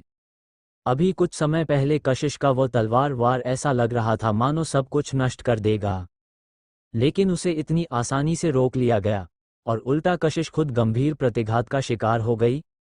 अगर उन्होंने अपनी आंखों से ये दृश्य न देखा होता तो वे कभी विश्वास नहीं करते। बहुत भयानक। यह आदमी बहुत ज्यादा शक्तिशाली था, इतना शक्तिशाली कि लोगों के दिलों में डर पैदा हो रहा था। डरावना। आजकल क्या उसी स्तर पर कोई ऐसा है जो उसे हरा सके? दर्शकों में से किसी ने बड़बड़ाते हुए कहा। पास खड़े किसी ने जवाब नहीं दिया, क्योंकि आरव अभी सिर्फ रिटर्निंग टू एम्प्टीनेस रेल्म में था। फिर भी उसने half step refining supreme realm वाली कशिश के सबसे शक्तिशाली हमले को तोड़ दिया था। आरव तारों भरे आकाश में खड़ा था। उसके चेहरे पर उदासीनता थी। कशिश बहुत शक्तिशाली थी, लेकिन अभी भी काफी नहीं। वह नूर और बाकी लोगों की बराबरी भी नहीं कर सकती थी। हालांकि आरव इस समय रिटर्निंग टू एम्प्टीनेस रेल्म के 9वें स्तर के शिखर पर था, लेकिन उसकी ताकत भी पहले से कहीं ज्यादा बढ़ चुकी थी। अगर वह चाहता तो किसी भी समय 100 मैनिफेस्टेशंस रेल्म में प्रवेश कर सकता था, लेकिन ये पर्याप्त नहीं था। उसे ब्रेक थ्रू से पहले खुद को और निखारना था और भी ज्यादा शक्तिशाली बनना था। इसके अलावा अभी आरव का हमला ऊपर से भले साधारण लग रहा था, लेकिन असल में उसने अपनी असली शक्ति का उपयोग किया था। सेंट स्पीक की कई शिष्याएं कशिश के पास पहुंच गईं। उनके चेहरे चिंता से भरे हुए थे। दूर हट जाओ, कशिश गुस्से से गरजी और अपनी आभा छोड़कर सबको पीछे धकेल दिया। वह क्रोध और अपमान से पागल हो चुकी थी। आखिर वह सामने वाले का मुकाबला क्यों नहीं कर पा रही थी? उसने तो सुप्रीम ट्रूथ समझ लिया था, फिर क्यों? आह! कशिश जोर से चीखी। उसकी आवाज में अंतहीन घृणा भरी हुई थी। अब आरव के लिए उसका नफरत भाव विच गॉड क्लैन और आइस क्लैन से भी ज्यादा गहरा हो चुका था। वह सेंट स्पीक का गर्व थी, लेकिन आरव ने उसके साथ अत्यंत क्रूर व्यवहार किया था। उसे बार बार इतना पीटा था कि उसकी पहचान तक मिट गई थी। वही पीड़ा, वही अपमान कशिश के मजबूत बनने की प्रेरणा बन गया था। वह उसे मार डालेगी, उसे हर हाल में मारना होगा। अगले ही पल सेंट स्पीक के सीक्रेट रेल्म के भीतर उस महान विशेषज्ञ द्वारा छोड़ी गई प्राचीन तलवार अचानक गूंज उठी। उसकी धार पर विचित्र पैटर्न्स उभर आए। चांदी जैसी रोशनी चारों ओर फैल गई और पूरे संसार को हिला दिया। इस समय कशिश के शरीर से हत्या की इच्छा फूट रही थी। उसकी युद्ध भावना अनंत रूप से बढ़ती जा रही थी। पास के तारों भरे आकाश से एक अज्ञात दबाव उतर आया। यह आभा बेहद भयावह थी। उसका दबाव इतना भयानक था कि अनगिनत लोग डर से कांप उठे। यह क्या है? आखिर हो क्या रहा है? क्यों यह आभा इतनी भयानक है? क्या कोई महान विशेषज्ञ आ गया है? नहीं, ये तो किसी मैजिकल आर्टिफैक्ट की आभा है। दर्शक तेजी से पीछे हटने लगे। अचानक फैली वह आभा इतनी भयावह थी कि कोई वहां रुकने की हिम्मत नहीं कर पा रहा था। उन्हें अपनी जान पर खतरा महसूस हो रहा था। लव ने सिर उठाया। उसकी आंखों में सुनहरी रोशनी चमक रही थी, मानो वह उस युद्ध भावना के स्रोत को महसूस कर पा रहा हो। तन्वी की आंखों में यिनयान की चमक उभरी। उसके होठों पर मुस्कान थी और चेहरे पर लालच साफ दिखाई दे रहा था। क्या खजाना है! ये saint level peak magic weapon था। यहाँ तक कि फायर स्टार डोमेन के एंशंट एक्सपर्ट्स भी इसे अत्यंत शक्तिशाली मैजिकल आर्टिफैक्ट मानते थे। कई महान डाओ सेक्ट्स के पुराने मास्टर्स के पास भी इस स्तर का मैजिकल आर्टिफैक्ट नहीं था। आरव ने आंखें सिकोड़कर कशिश के पीछे देखा। दिलचस्प, वह आसानी से पूरे मामले की सच्चाई समझ सकता था। कशिश अपनी कल्टिवेशन टेक्निक और उस भयावह मैजिकल आर्टिफैक्ट के बीच रेजोनेंस पैदा कर रही थी। वो उस टेरिफाइंग मैजिक वेपन को अपनी मदद के लिए बुलाना चाहती थी। अभी जो इल्यूजनरी डार्क स्वॉर्ड उसने बनाई थी वह वास्तविक जैसी इसलिए लग रही थी क्योंकि वह असली डार्क स्वॉर्ड यहीं कहीं पास में थी।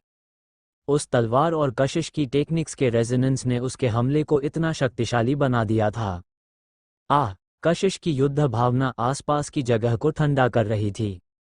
उसने अपनी लाइफ एसेंस जला दी और अपनी लाइफ स्पैन की बलि देकर खुद को जबरन और शक्तिशाली बना लिया।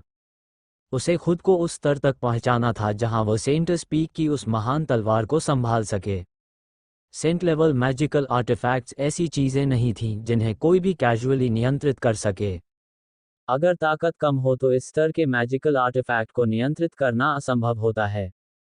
लेकिन आरव ने कोई कदम नहीं उठाया। वह बस शांत खड़ा रहा। वह चाहता था कि कशिश और भी मजबूत हो जाए, क्योंकि उसे उस तलवार में बहुत रुचि थी। तुम दुष्ट आदमी, मैं कशिश आज तुम्हें जरूर मार डालूंगी। कशिश की आभा फिर से फूट पड़ी। उसने जबरन रिफाइनिंग सुप्रीम रेल्म में प्रवेश कर लिया।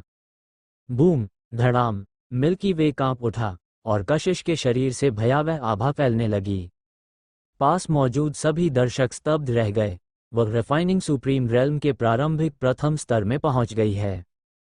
फिर ब्रेक थ्रू। कशिश बहुत ज्यादा शक्तिशाली है। हे भगवान, अब ये लड़ाई सच में दिलचस्प होने वाली है। दर्शक दहशत में सांसें भरने लगे। सीनियर सिस्टर कशिश कमाल है।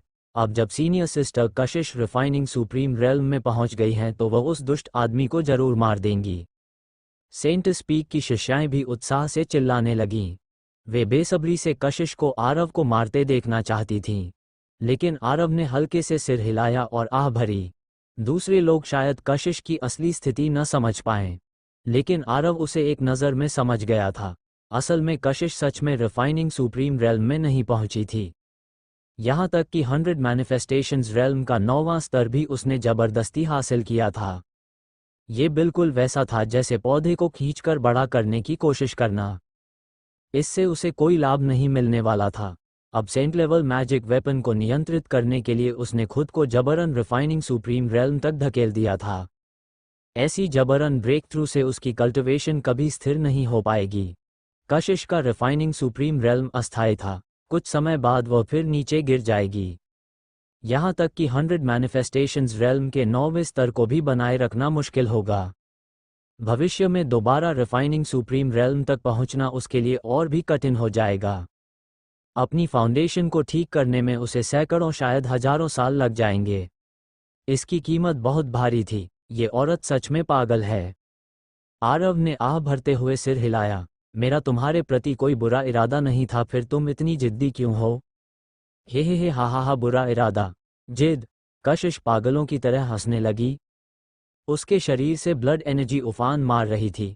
तुमने उस समय मेरा इतना अपमान किया, मुझे शर्मिंदा किया, मुझ पर अत्याचार किया। क्या तुम्हें लगा कि मैं कशिश ये सब भूल जाऊंगी? आरव, बकवास मत करो। आरव तुरंत चिल्लाया। अगर कशिश इस तरह बोलती रही तो वह सच में मुसीबत में पड़ जाएगा। क्योंकि उसे साफ महसूस हो रहा था कि समृद्धि, क्रिम्सन लेडी और नैना की तीखी निगाहें उस पर टिक चुकी थीं। पास खड़े दर्शक भी दहशत में सांसें लेने लगे। क्या हुआ था जब कशिश का अपहरण किया गया था? कहीं ऐसा तो नहीं कि अफवाहें सच थीं? उस दुष्ट आदमी ने सच में कशिश की पवित्रता छीन ली थी? अगर ऐसा है तो अब सब समझ में आता है। चारों ओर चीखें गूंज उठी। कई लोगों के चेहरे पर अचानक समझ आने वाला भाव उभर आया। अब उन्हें समझ में आ गया कि कशिश हमेशा आरव को मारने के लिए इतनी पागल क्यों रहती थी। सच्चाई आखिर सामने आ गई थी। आरव बेहद परेशान हो गया। वह सच में निर्दोष था। यहाँ तक कि तन्वी और लव को भी लगने लगा कि शायद उनके पिता ने पहले उनसे झूठ बोला था, और शायद उन्होंने सच में कशिश के साथ कुछ शर्मनाक किया था। तुम दुष्ट आदमी, आज मैं तुम्हें जरूर मार डालूंगी। कशिश ने आसपास के लोगों की बातें सुनना ही बंद कर दिया था। अब उसकी आंखों में सिर्फ आरव था, और उसके मन में केवल एक विचार था, उसे मार डालना। आरव ने आह भरी। अब वो कुछ समझा भी नहीं सकता था। उसे बेवजह बदनाम कर दिया गया था। आह, कशिश गरजी। उसकी आभा अपने चरम पर पहुंच गई। तलवार आओ, धड़ाम। एक तारा टूट गया, और अगले ही पल दिव्य प्रकाश से चमकती एक डिवाइन स्वॉर्ड सबके सामने प्रकट हुई। वह डिवाइन स्वॉर्ड पूरी तरह चांदी जैसी सफ़ेद थी। उसके चारों ओर विचित्र रून्स चमक रहे थे, और उसकी आभा लोगों की रीढ़ तक ठंडी कर रही थी। ये सेंट लेवल मैजिक वेपन है। ये सच में सेंट लेवल मैजिक वेपन है। Azure moon autumn light sword. उसी समय सेंट स्पीक की एक शिष्या ने इस सेंट रैंक डार्क स्वॉर्ड की पहचान कर ली। Azure moon autumn light sword, saint speak की प्राचीन सेंट लेवल मैजिक वेपन। बाद में उसका क्या हुआ ये सिर्फ सेंट स्पीक के उच्च अधिकारियों को पता था। किसी ने नहीं सोचा था कि वह तलवार यहीं मौजूद होगी। Azzur moon autumn light sword, ये सच में यहाँ है। समृद्धि, क्रिम्सन लेडी और नैना भी स्तब्ध रह गईं। माँ, इस तलवार की क्या उत्पत्ति है? तन्वी ने उत्सुकता से पूछा। यह वही मैजिकल आर्टिफैक्ट था जिसे उसने पहले महसूस किया था। ये सेंट स्पीक का सर्वोच्च खजाना है जिसके बारे में अब सिर्फ एंशिएंट बुक्स में उल्लेख मिलता है, समृद्धि ने गहरे सदमे के साथ कहा। तीनों महिलाओं के चेहरे पर चिंता उभर आई। Azure moon autumn light sword, एक सेंट लेवल मैजिक वेपन, क्या आरव सच में इसका सामना कर पाएगा? लेकिन वे कुछ बोल नहीं सकती थीं। उन्हें डर था कि कहीं आरव का ध्यान न भटक जाए। Azzur moon autumn light sword तारों को चीरती हुई आई, और अगले ही पल कशिश के सामने आ पहुंची। कशिश ने हाथ बढ़ाकर Azzur moon autumn light sword को पकड़ लिया। उसी क्षण उसकी आभा फिर से बढ़ गई। यह Azzur moon autumn light sword की शक्ति थी। उसकी शक्ति एक अभूतपूर्व स्तर तक पहुंच गई, यहाँ तक कि खुद कशिश भी डर महसूस करने लगी। हा दुष्ट आदमी, अब देखती हूँ इस बार तुम मुझे कैसे रोकोगे। कशिश पागलों की तरह हंसी और Azzur moon autumn light sword लेकर आरव की ओर झपट पड़ी। काट डालो। Azzur moon autumn light sword से अनंत चांदी जैसी रोशनी फूट पड़ी, और वह मिल्की वे से नीचे गिरती हुई प्रतीत हुई। उस एक तलवार वार ने पूरे नॉर्दर्न गैलेक्सी को चांदी की रोशनी में डुबो दिया। लगता है अब सच में अपनी असली शक्ति इस्तेमाल करनी पड़ेगी। आरव ने लंबी सांस छोड़ी। अगले ही पल फीनिक्स एवटा अपने विशाल पंख फैलाकर प्रकट हुआ। उसके शरीर पर गहरे नीले रंग का जलता हुआ आमा था और उसने आकाश को हिला देने वाली चीख निकाली। आरव की आभा अचानक उफान मारने लगी। उसका फीनिक्स धर्म फॉर्म 9 रंगों की चमकदार रोशनी छोड़ते हुए Azzur moon autumn light sword की आभा से भयंकर टक्कर लेने लगा। और तभी पास मौजूद दर्शकों को अचानक एक बात याद आई। किंवदंती थी कि स्लेव रेल्म का ह्यूमन एम्परर कभी फीनिक्स टेक्निक में महारत हासिल कर चुका था। जब फीनिक्स धर्म फॉर्म प्रकट हुआ, आरव अच्छी तरह जानता था कि वह अभी भी सीधे Azzur moon autumn light sword का सामना नहीं कर सकता। ऐसा नहीं था कि कशिश बहुत ज्यादा शक्तिशाली थी। असल डरावनी चीज उस डार्क स्वॉर्ड के भीतर छिपी शक्ति थी। Azure moon autumn light sword इतने वर्षों से सीक्रेट रेल्म में मौजूद थी। उसके भीतर सेंट स्पीक की सर्वोच्च मार्शल आर्ट्स टेक्निक्स भी समाई हुई थीं।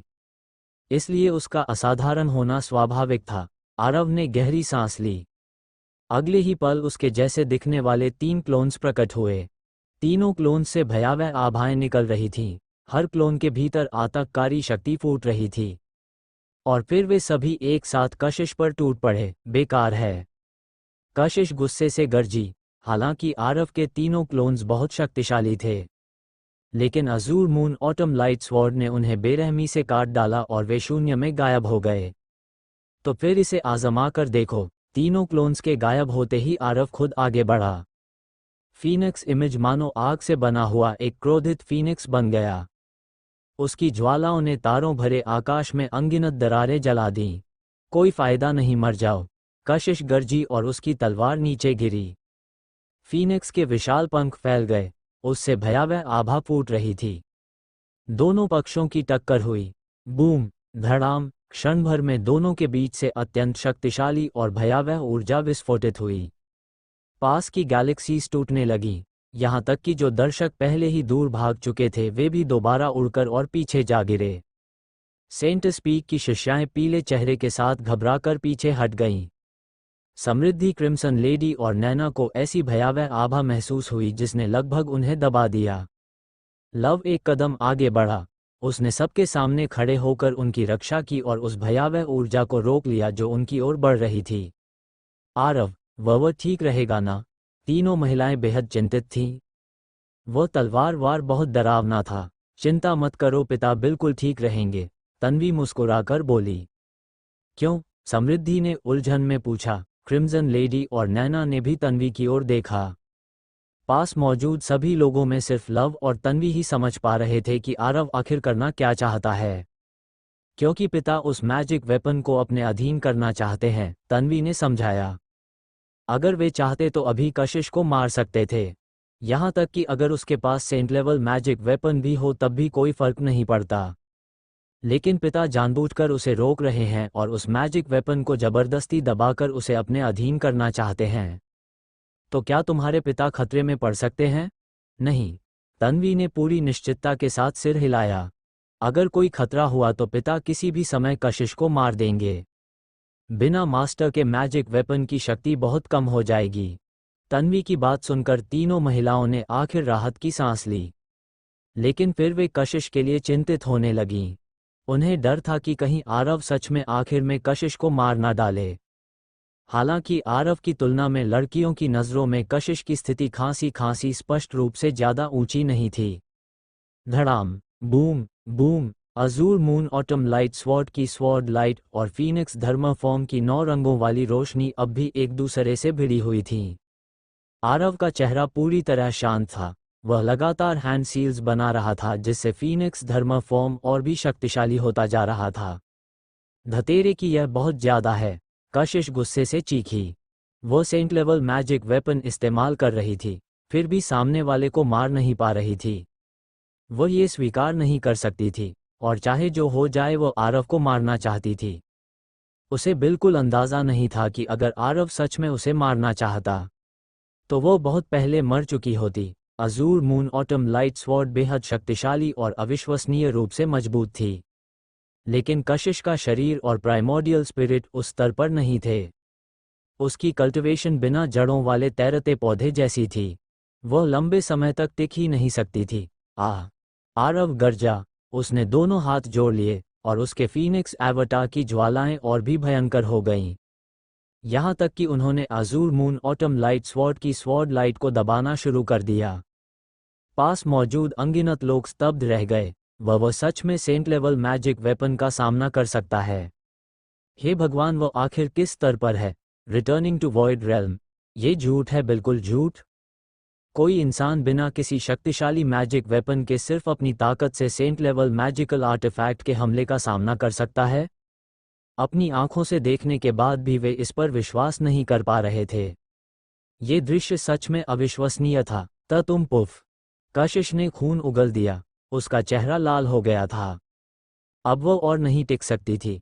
उसने अपनी कल्टिवेशन को जबरदस्ती बढ़ाया था और इसकी कीमत सबसे अच्छी तरह वही जानती थी। वह इसे स्वीकार नहीं कर पा रही थी। इतनी बड़ी कीमत चुकाने के बाद भी क्या वो अब भी आरव की बराबरी नहीं कर सकती थी? आह! कशिश जोर से चीखी। उसके काले बाल पूरी तरह सफ़ेद हो गए। उसके चेहरे पर अनगिनत झुर्रियां उभर आईं। वह पागलों की तरह खुद की बलि चढ़ा रही थी, मानो सब कुछ त्याग देने को तैयार हो। लेकिन उसका ये बलिदान पूरे युद्ध में कोई फर्क नहीं ला रहा था।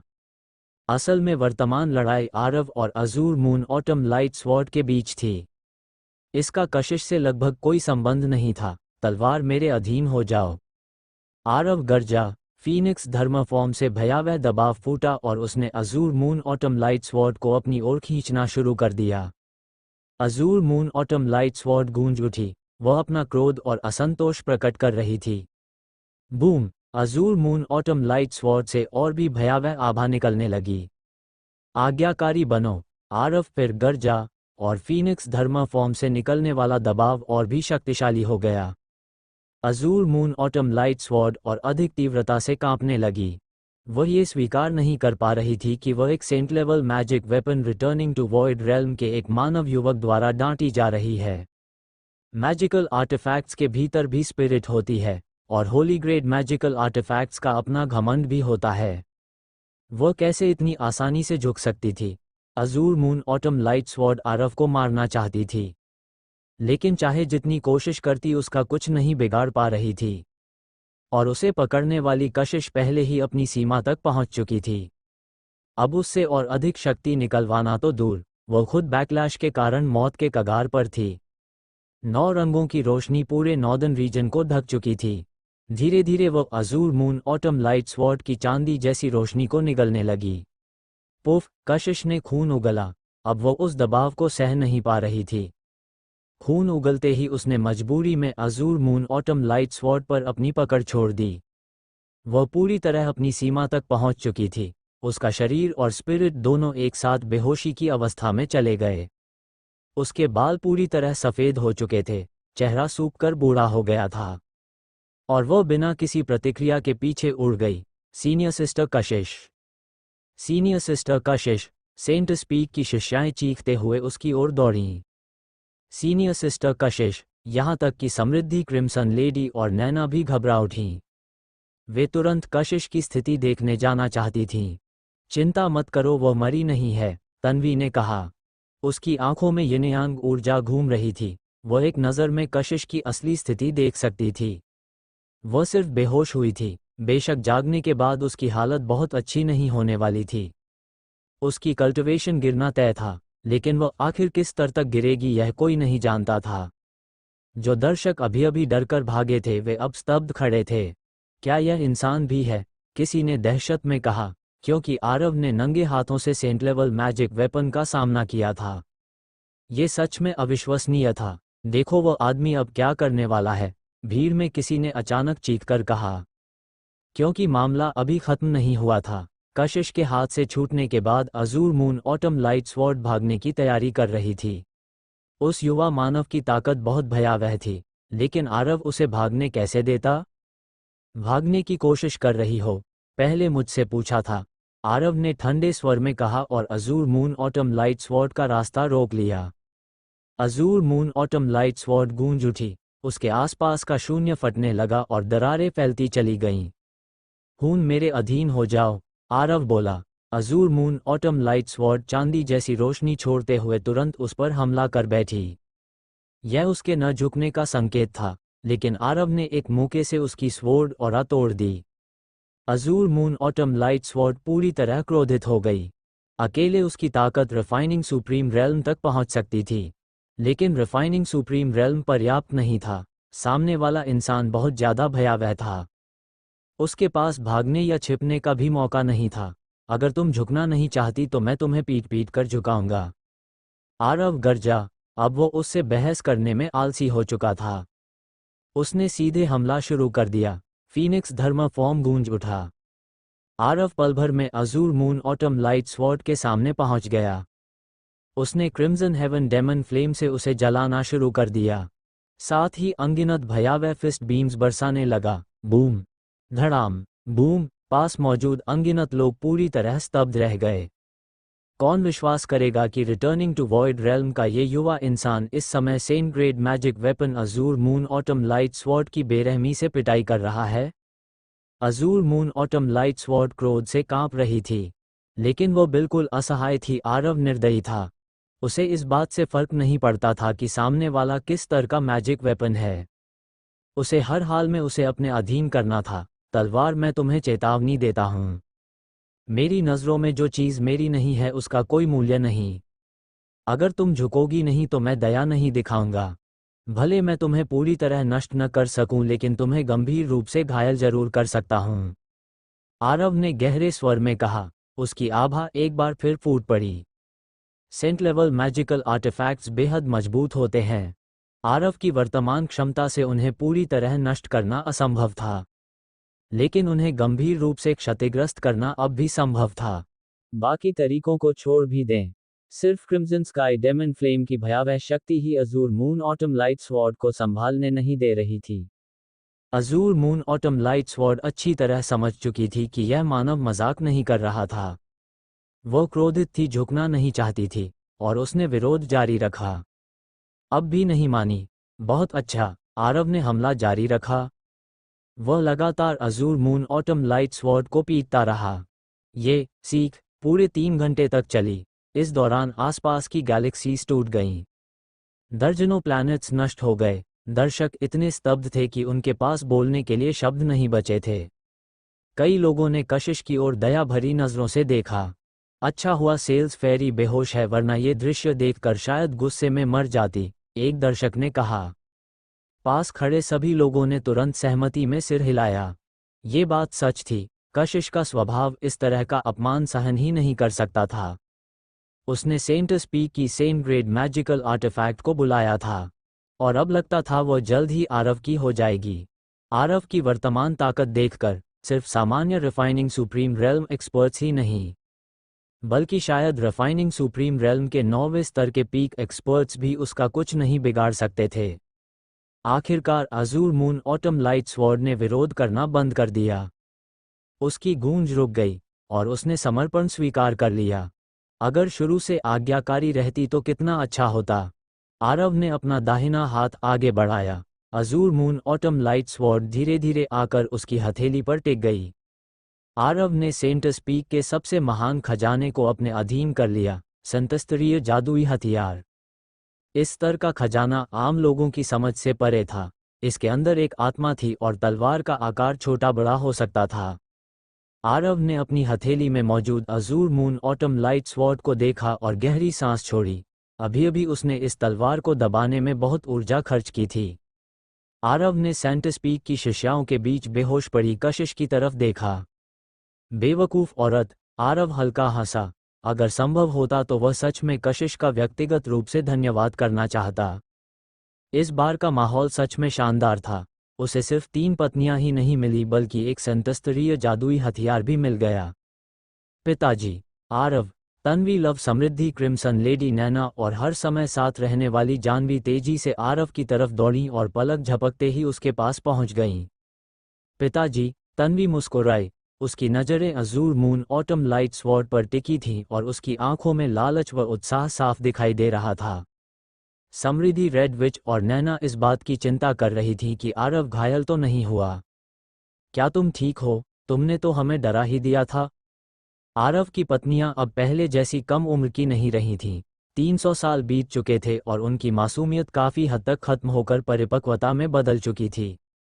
चिंता मत करो, सब ठीक है। आरव मुस्कुराया और लड़कियों को इशारे से निश्चिंत रहने को कहा। पिताजी, क्या मैं इस तलवार को देख सकती हूँ? तन्वी ने मुस्कुराते हुए पूछा और Azzur moon autumn light sword को छूने के लिए हाथ बढ़ाया। Azzur moon autumn light sword हल्का कांपी, मानो प्रतिक्रिया दे रही हो। तुम्हें चाहिए? आरव मुस्कुराया। हाँ। तन्वी ने लगातार सिर हिलाया। इसे निकालो और खून से अपना बंधन बना लो। आरव ने सीधे Azzur moon autumn light sword अपनी बेटी को दे दी। हा, धन्यवाद पिताजी। तन्वी इतनी उत्साहित हो गई कि उसने Azzur moon autumn light sword लेते ही आरव को जोर से चूम लिया। Azzur moon autumn light sword और भी जोर से कांपने लगी। वह विरोध करना चाहती थी, लेकिन अफसोस, आरव के कुछ करने से पहले ही तन्वी की आंखों से निकल रही यिन और यांग ऊर्जा ने सीधे Azzur moon autumn light sword को दबा दिया। Azzur moon autumn light sword क्रोधित हो गई। अभी थोड़ी देर पहले ही उसने आरव के साथ भयंकर लड़ाई की थी, इसलिए उसकी आध्यात्मिक शक्ति बहुत ज्यादा खत्म हो चुकी थी। तन्वी ने खून की बूंद टपकाई और Azzur moon autumn light sword ने विरोध करने की कोशिश की, लेकिन आखिर में असफल रही। वह अपने मालिक को स्वीकार करने से इनकार कर सकती थी, लेकिन वह भाग नहीं सकती थी और आरव भी चुपचाप खड़ा था। ये छोटी लड़की काफी खतरनाक थी और उसके पास खड़ा भावहीन युवक भी कम निर्दयी नहीं लग रहा था। Azzur moon autumn light sword ने लव से भी खतरे की भावना महसूस की। Azzur moon autumn light sword हल्की चांदी जैसी रोशनी से चमकी और अपने नए मालिक को स्वीकार कर लिया। तन्वी खुशी से झूम उठी। वह तलवार पकड़े इधर उधर खुशी से नाचने लगी। अगर मेरे पास पहले ये खजाना होता तो विच गॉड क्लैन और आइस क्लैन के उन हरामियों से मुझे तंग नहीं होना पड़ता। ये बिल्कुल सच था। अगर तन्वी के पास पहले से संतस्तरीय जादुई हथियार होता तो भले ही एलिसन और विच गॉड क्लैन व आइस क्लैन के प्रतिभाशाली लोग मिलकर हमला करते, शायद तन्वी अकेले ही उन सबको खत्म कर देती। लव मुस्कुराया। वह अपनी बहन के लिए खुश था। उसके अंदर कोई ईर्ष्या या जलन नहीं थी। उसके पास एंशिएंट सीक्रेट बॉडी था, इसलिए उसे किसी जादुई हथियार की जरूरत ही नहीं थी। जादुई हथियार का उपयोग करना सीक्रेट बॉडी का अपमान माना जाता। समृद्धि स्वाभाविक रूप से अपनी बेटी के लिए खुश थी। रेड विच और नैना का भी लगभग यही हाल था। भले ही उन्हें थोड़ी जलन महसूस हो, लेकिन वे नई पीढ़ी से प्रतिस्पर्धा नहीं करती थीं। आखिर उन्होंने तन्वी को बचपन से बड़ा होते देखा था। लेकिन आसपास सबसे ज्यादा जलन महसूस करने वाली थी जानवी। उसकी आंखें लगभग ईर्ष्या से बाहर निकलने वाली थीं। रेडी फैमिली भी मानव जाति का बड़ा परिवार था, लेकिन उनके पास एक भी संतस्तरीय जादुई हथियार नहीं था। और दूसरी तरफ आरव ने यूं ही अपनी बेटी को एक संतस्तरीय जादुई हथियार दे दिया। जानवी के विचार बदल गए थे। अब वो आरव की औरत नहीं बनना चाहती थी, वह आरव की बेटी बनना चाहती थी। आरव, क्या सीनियर सिस्टर कशिश ठीक हो जाएंगी? क्रिम्सन विच ने चिंता से पूछा। बाकी दोनों महिलाएं भी बहुत चिंतित थीं। चलो जाकर उसे देखते हैं, आरव ने राहत की सांस लेते हुए कहा। वो महिलाओं को लेकर सेंट स्पीक के समूह की तरफ बढ़ गया।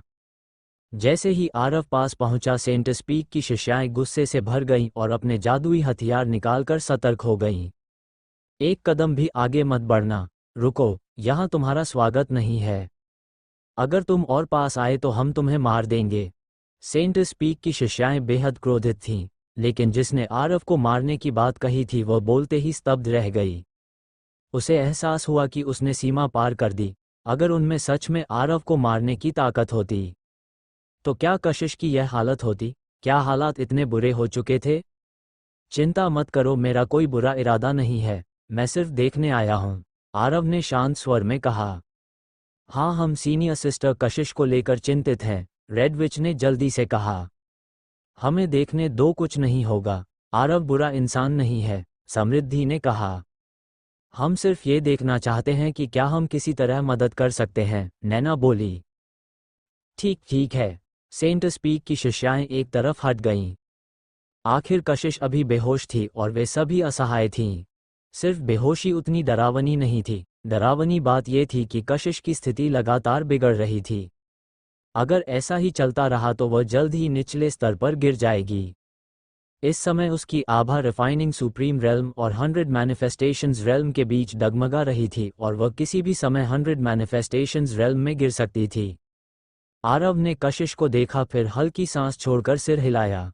सब खत्म हो गया। जैसे ही आरव ने ये कहा, सेंट स्पीक की अनगिनत शिष्याओं ने उसे घूरना शुरू कर दिया। उनकी आंखों में भयंकर क्रोध जल रहा था। वे चाहती थी कि आरव को जिंदा टुकड़े टुकड़े कर दें। उनकी प्रिय सीनियर सिस्टर कशिश की यह हालत आरव की वजह से हुई थी। तुम बकवास कर रहे हो, एक शिष्या दांत भींचकर बोली।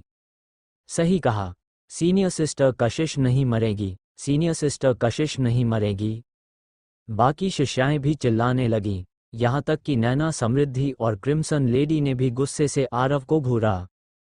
तन्वी पीछे छिपकर मुंह ढककर चुपके से हंस रही थी। लव भावहीन चेहरा बनाए खड़ा रहा, मानो उसने कुछ देखा ही न हो।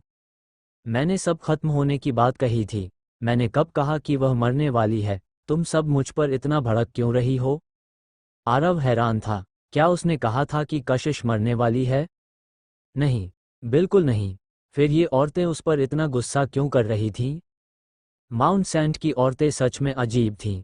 क्या तुम्हारे पास सीनियर सिस्टर कशिश को जगाने का कोई तरीका है? समृद्धि ने चिंता से पूछा। बाकी सभी, यहाँ तक कि सेंट स्पीक की शिष्याएं भी उम्मीद भरी नजरों से आरव को देखने लगीं। वह ज्यादा देर में खुद जाग जाएगी। लेकिन इस स्तर पर, आरव ने सिर हिलाया, अब उसे पूरी तरह बचाना संभव नहीं है। उसका रिफाइनिंग सुप्रीम रेल्म से गिरना तय है। सवाल सिर्फ इतना है कि 100 मैनिफेस्टेशंस रेल्म में वह कितनी शक्ति बचा पाएगी। ये सुनते ही सेंट स्पीक की शिष्याएं घबरा गईं। वे कशिश की असली स्थिति समझ नहीं पा रही थीं। उन्होंने अभी अभी उसे बड़ी मात्रा में गोलियां और अमृत दिए थे, लेकिन उसकी आभा फिर भी लगातार गिर रही थी। क्या सीनियर सिस्टर कशिश को बचाने का कोई तरीका है? क्रिम्सन विच ने जल्दी से पूछा। उसे कशिश के प्रति अपराधबोध महसूस हो रहा था, क्योंकि उसी ने कशिश को धोखा देकर आरव को चुनौती देने के लिए उकसाया था। एक तरीका है, आरव ने थोड़ी सहलाते हुए कुछ देर सोचा, फिर बोला, उसे ऐसी जगह ले जाओ जहां आध्यात्मिक ऊर्जा और भाग्य बहुत प्रचुर मात्रा में हो। सबसे अच्छा होगा कि वहां रक्त ऊर्जा भी भरी हो। इससे उसकी शक्ति गिरने की गति धीमी हो जाएगी और उसकी चोटों को भी फायदा मिलेगा। आरव के स्टार चार्ट में अनगिनत प्राचीन पुस्तकें और गुप्त तकनीकें थीं। उनमें ऐसी स्थितियों से निपटने के तरीके भी दर्ज थे। उसने उनमें से बहुत कुछ पढ़ रखा था। ऐसी जगह जहां रक्त, ऊर्जा और अवसर भरे हों। चलो, सीनियर सिस्टर कशिश को वहां ले चलते हैं। रुको, माउंट सेंटस पर ऐसी जगह आखिर मिलेगी कहाँ? माउंट सेंटस की शिष्याएं हंगामे में पड़ गईं। इस गंभीर समय में कोई भी शांत नहीं रह पा रहा था। वे सच में कशिश को ऐसी जगह भेजना चाहती थीं, लेकिन माउंट सेंट पर ऐसी जगह थी ही नहीं। नैना, रेडविच और समृद्धि बिना कुछ बोले आरव को घूरती रहीं। आरव, तुम्हारे लिए मैं उसकी मदद कर दूंगा। आरव ने सिर हिलाकर कड़वी मुस्कान दी।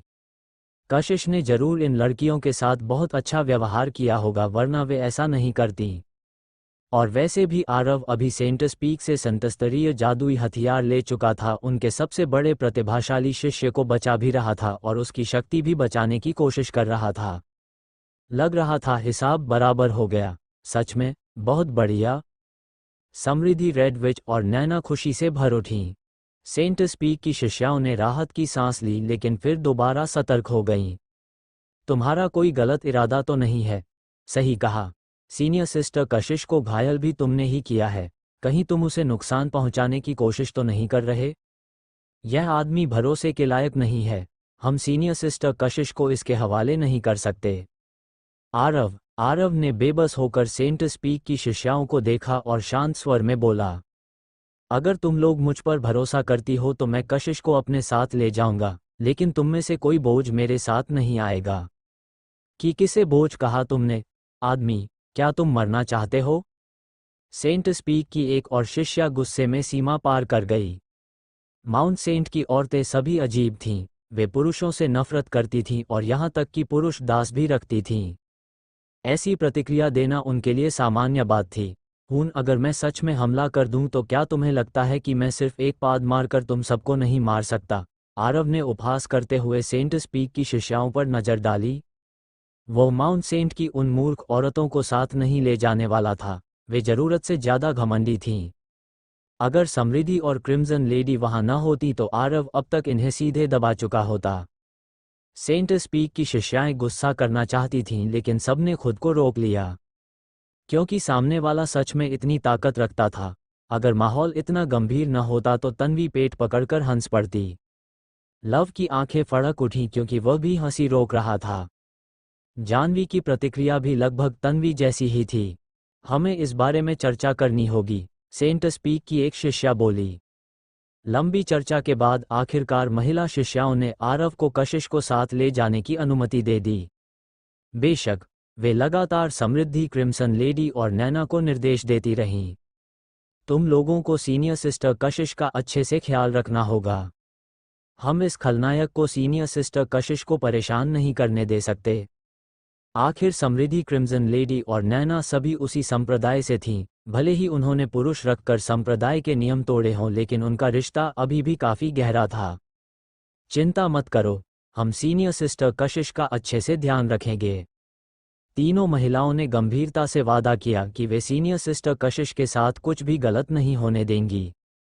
आरव ने बेबसी से आह भरी, फिर वह लड़कियों को साथ लेकर वहां से चला गया। समृद्धि, नैना, क्रिम्सन लेडी और बेहोश कशिश को आरव ने सीधे स्पिरिट बीस्ट ब्रेसलेट के अंदर भेज दिया। उसके बाद बाकी लोग भी वहां से निकल गए। आरव अपनी याददाश्त के आधार पर आइस क्लैन के बाकी अवसर स्थलों की तरफ बढ़ा। धीरे धीरे उनकी आकृतियां सबकी नजरों से गायब हो गईं। वह अशुभ आदमी आखिर चला गया, वे सच में चले गए। वो बहुत ज्यादा ताकतवर है। अब मैं साफ देख सकता हूं कि आइस क्लैन और विच गॉड क्लैन पर बहुत बड़ी मुसीबत आने वाली है। आसपास मौजूद दर्शक अभी तक सदमे में थे। उन्होंने ऐसी लड़ाई पहले कभी नहीं देखी थी। रिटर्निंग टू एम्प्टीनेस रेल्म के 9वें स्तर की चोटी पर खड़ा एक व्यक्ति संतस्तरीय जादुई हथियार धारण करने वाले राक्षसी प्रतिभाशाली को जबरदस्ती हरा देता है। इतना ही नहीं, उसने एक संतस्तरीय जादुई हथियार को भी दबा दिया। ये सब सोचकर लोगों के दिलों में डर भर गया। बहुत भयानक, सच में बहुत भयानक। स्पिरिट बीस्ट ब्रेसलेट के अंदर का स्थान अपने आप में एक अलग दुनिया जैसा था। रेड विच, समृद्धि और नैना जिस ब्रेसलेट में दाखिल हुई वही जगह सुनैना और चांदनी पहले से इस्तेमाल कर रही थीं। अंदर एक सुंदर हरी घास वाला छोटा मैदान था जहां वातावरण बेहद शांत और आरामदायक लग रहा था। कितने समय बाद मिल रहे हैं, इन सालों में तुम सब कैसी रहीं? आरव सच में बदमाश है। उसने पहले क्यों नहीं बताया कि वो मरा नहीं है? महिलाएं गर्मजोशी से पुरानी बातें करने लगीं। वे सभी लंबे समय तक साथ रह चुकी थीं, इसलिए उनके रिश्ते बहुत अच्छे थे। हर कोई पिछले वर्षों के अनुभव साझा कर रहा था। शेरा लगभग अदृश्य बना हुआ था। चांदनी की नज़र जमीन पर बेहोश पड़ी कशिश पर गई। ये कौन है? उसने जिज्ञासा से पूछा। रेड विच थोड़ा असहज होकर बोली, ओह, ये हमारी सीनियर सिस्टर कशिश है। इसे इतनी भयानक चोट कैसे लगी? चांदनी ने आश्चर्य से पूछा। इस समय कशिश मौत के बेहद करीब थी।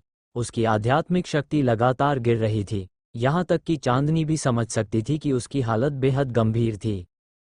उसे आरव ने पीटा है। चांदनी, सुनैना, शेरा। हालांकि उन्होंने पहले सुना था कि सेंट स्पीक की कशिश आरव से बेहद नफरत करती थी, लेकिन किसी ने नहीं सोचा था कि आरव इतना निर्दयी निकलेगा। उसने कशिश को इस हालत में पहुंचा दिया था। ये सच में बहुत ज्यादा था। शेरा जिज्ञासा में कशिश के पास जाकर उसे सूंघने लगा, लेकिन तुरंत समृद्धि, क्रिम्सन लेडी और नैना ने उसे पीट दिया। बाहर समूह तारों भरे आकाश में तेजी से उड़ रहा था। आरव के चेहरे पर बेबसी थी। अगर उसकी पत्नियां न होती तो वह इस मामले में कभी दखल नहीं देता। उसी समय जानवी चुपके तन्वी के पास उड़कर आए। क्या कर रही हो?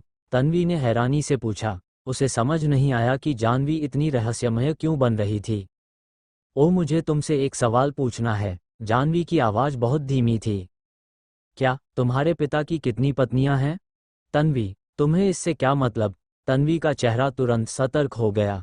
सपने देखना बंद करो, मैं तुम दोनों को कभी साथ नहीं होने दूंगी। तुम बहुत घटिया हो, जानवी ने दांत पीसते हुए कहा। मैं जरूर सफल होंगी। दूर उड़ते हुए आरव ने सब साफ सुन लिया। आरव, लव भी चुपचाप सब सुन रहा था। एक दिन बाद आरव समूह को आइस क्लैन के गुप्त क्षेत्र में ले आया। उसने जोरदार गर्जना की और सीक्रेट रेल्म के बैरियर पैसेज को तोड़ डाला जिससे सब लोग अंदर प्रवेश कर सके। अंदर का संसार रक्त, ऊर्जा और आध्यात्मिक शक्ति से भरा हुआ था। हर तरफ विशाल स्पिरिचुअल प्लांट्स उगे हुए थे। आरव ने सबसे पहले अपनी पत्नियों और कशिश को बाहर निकाला।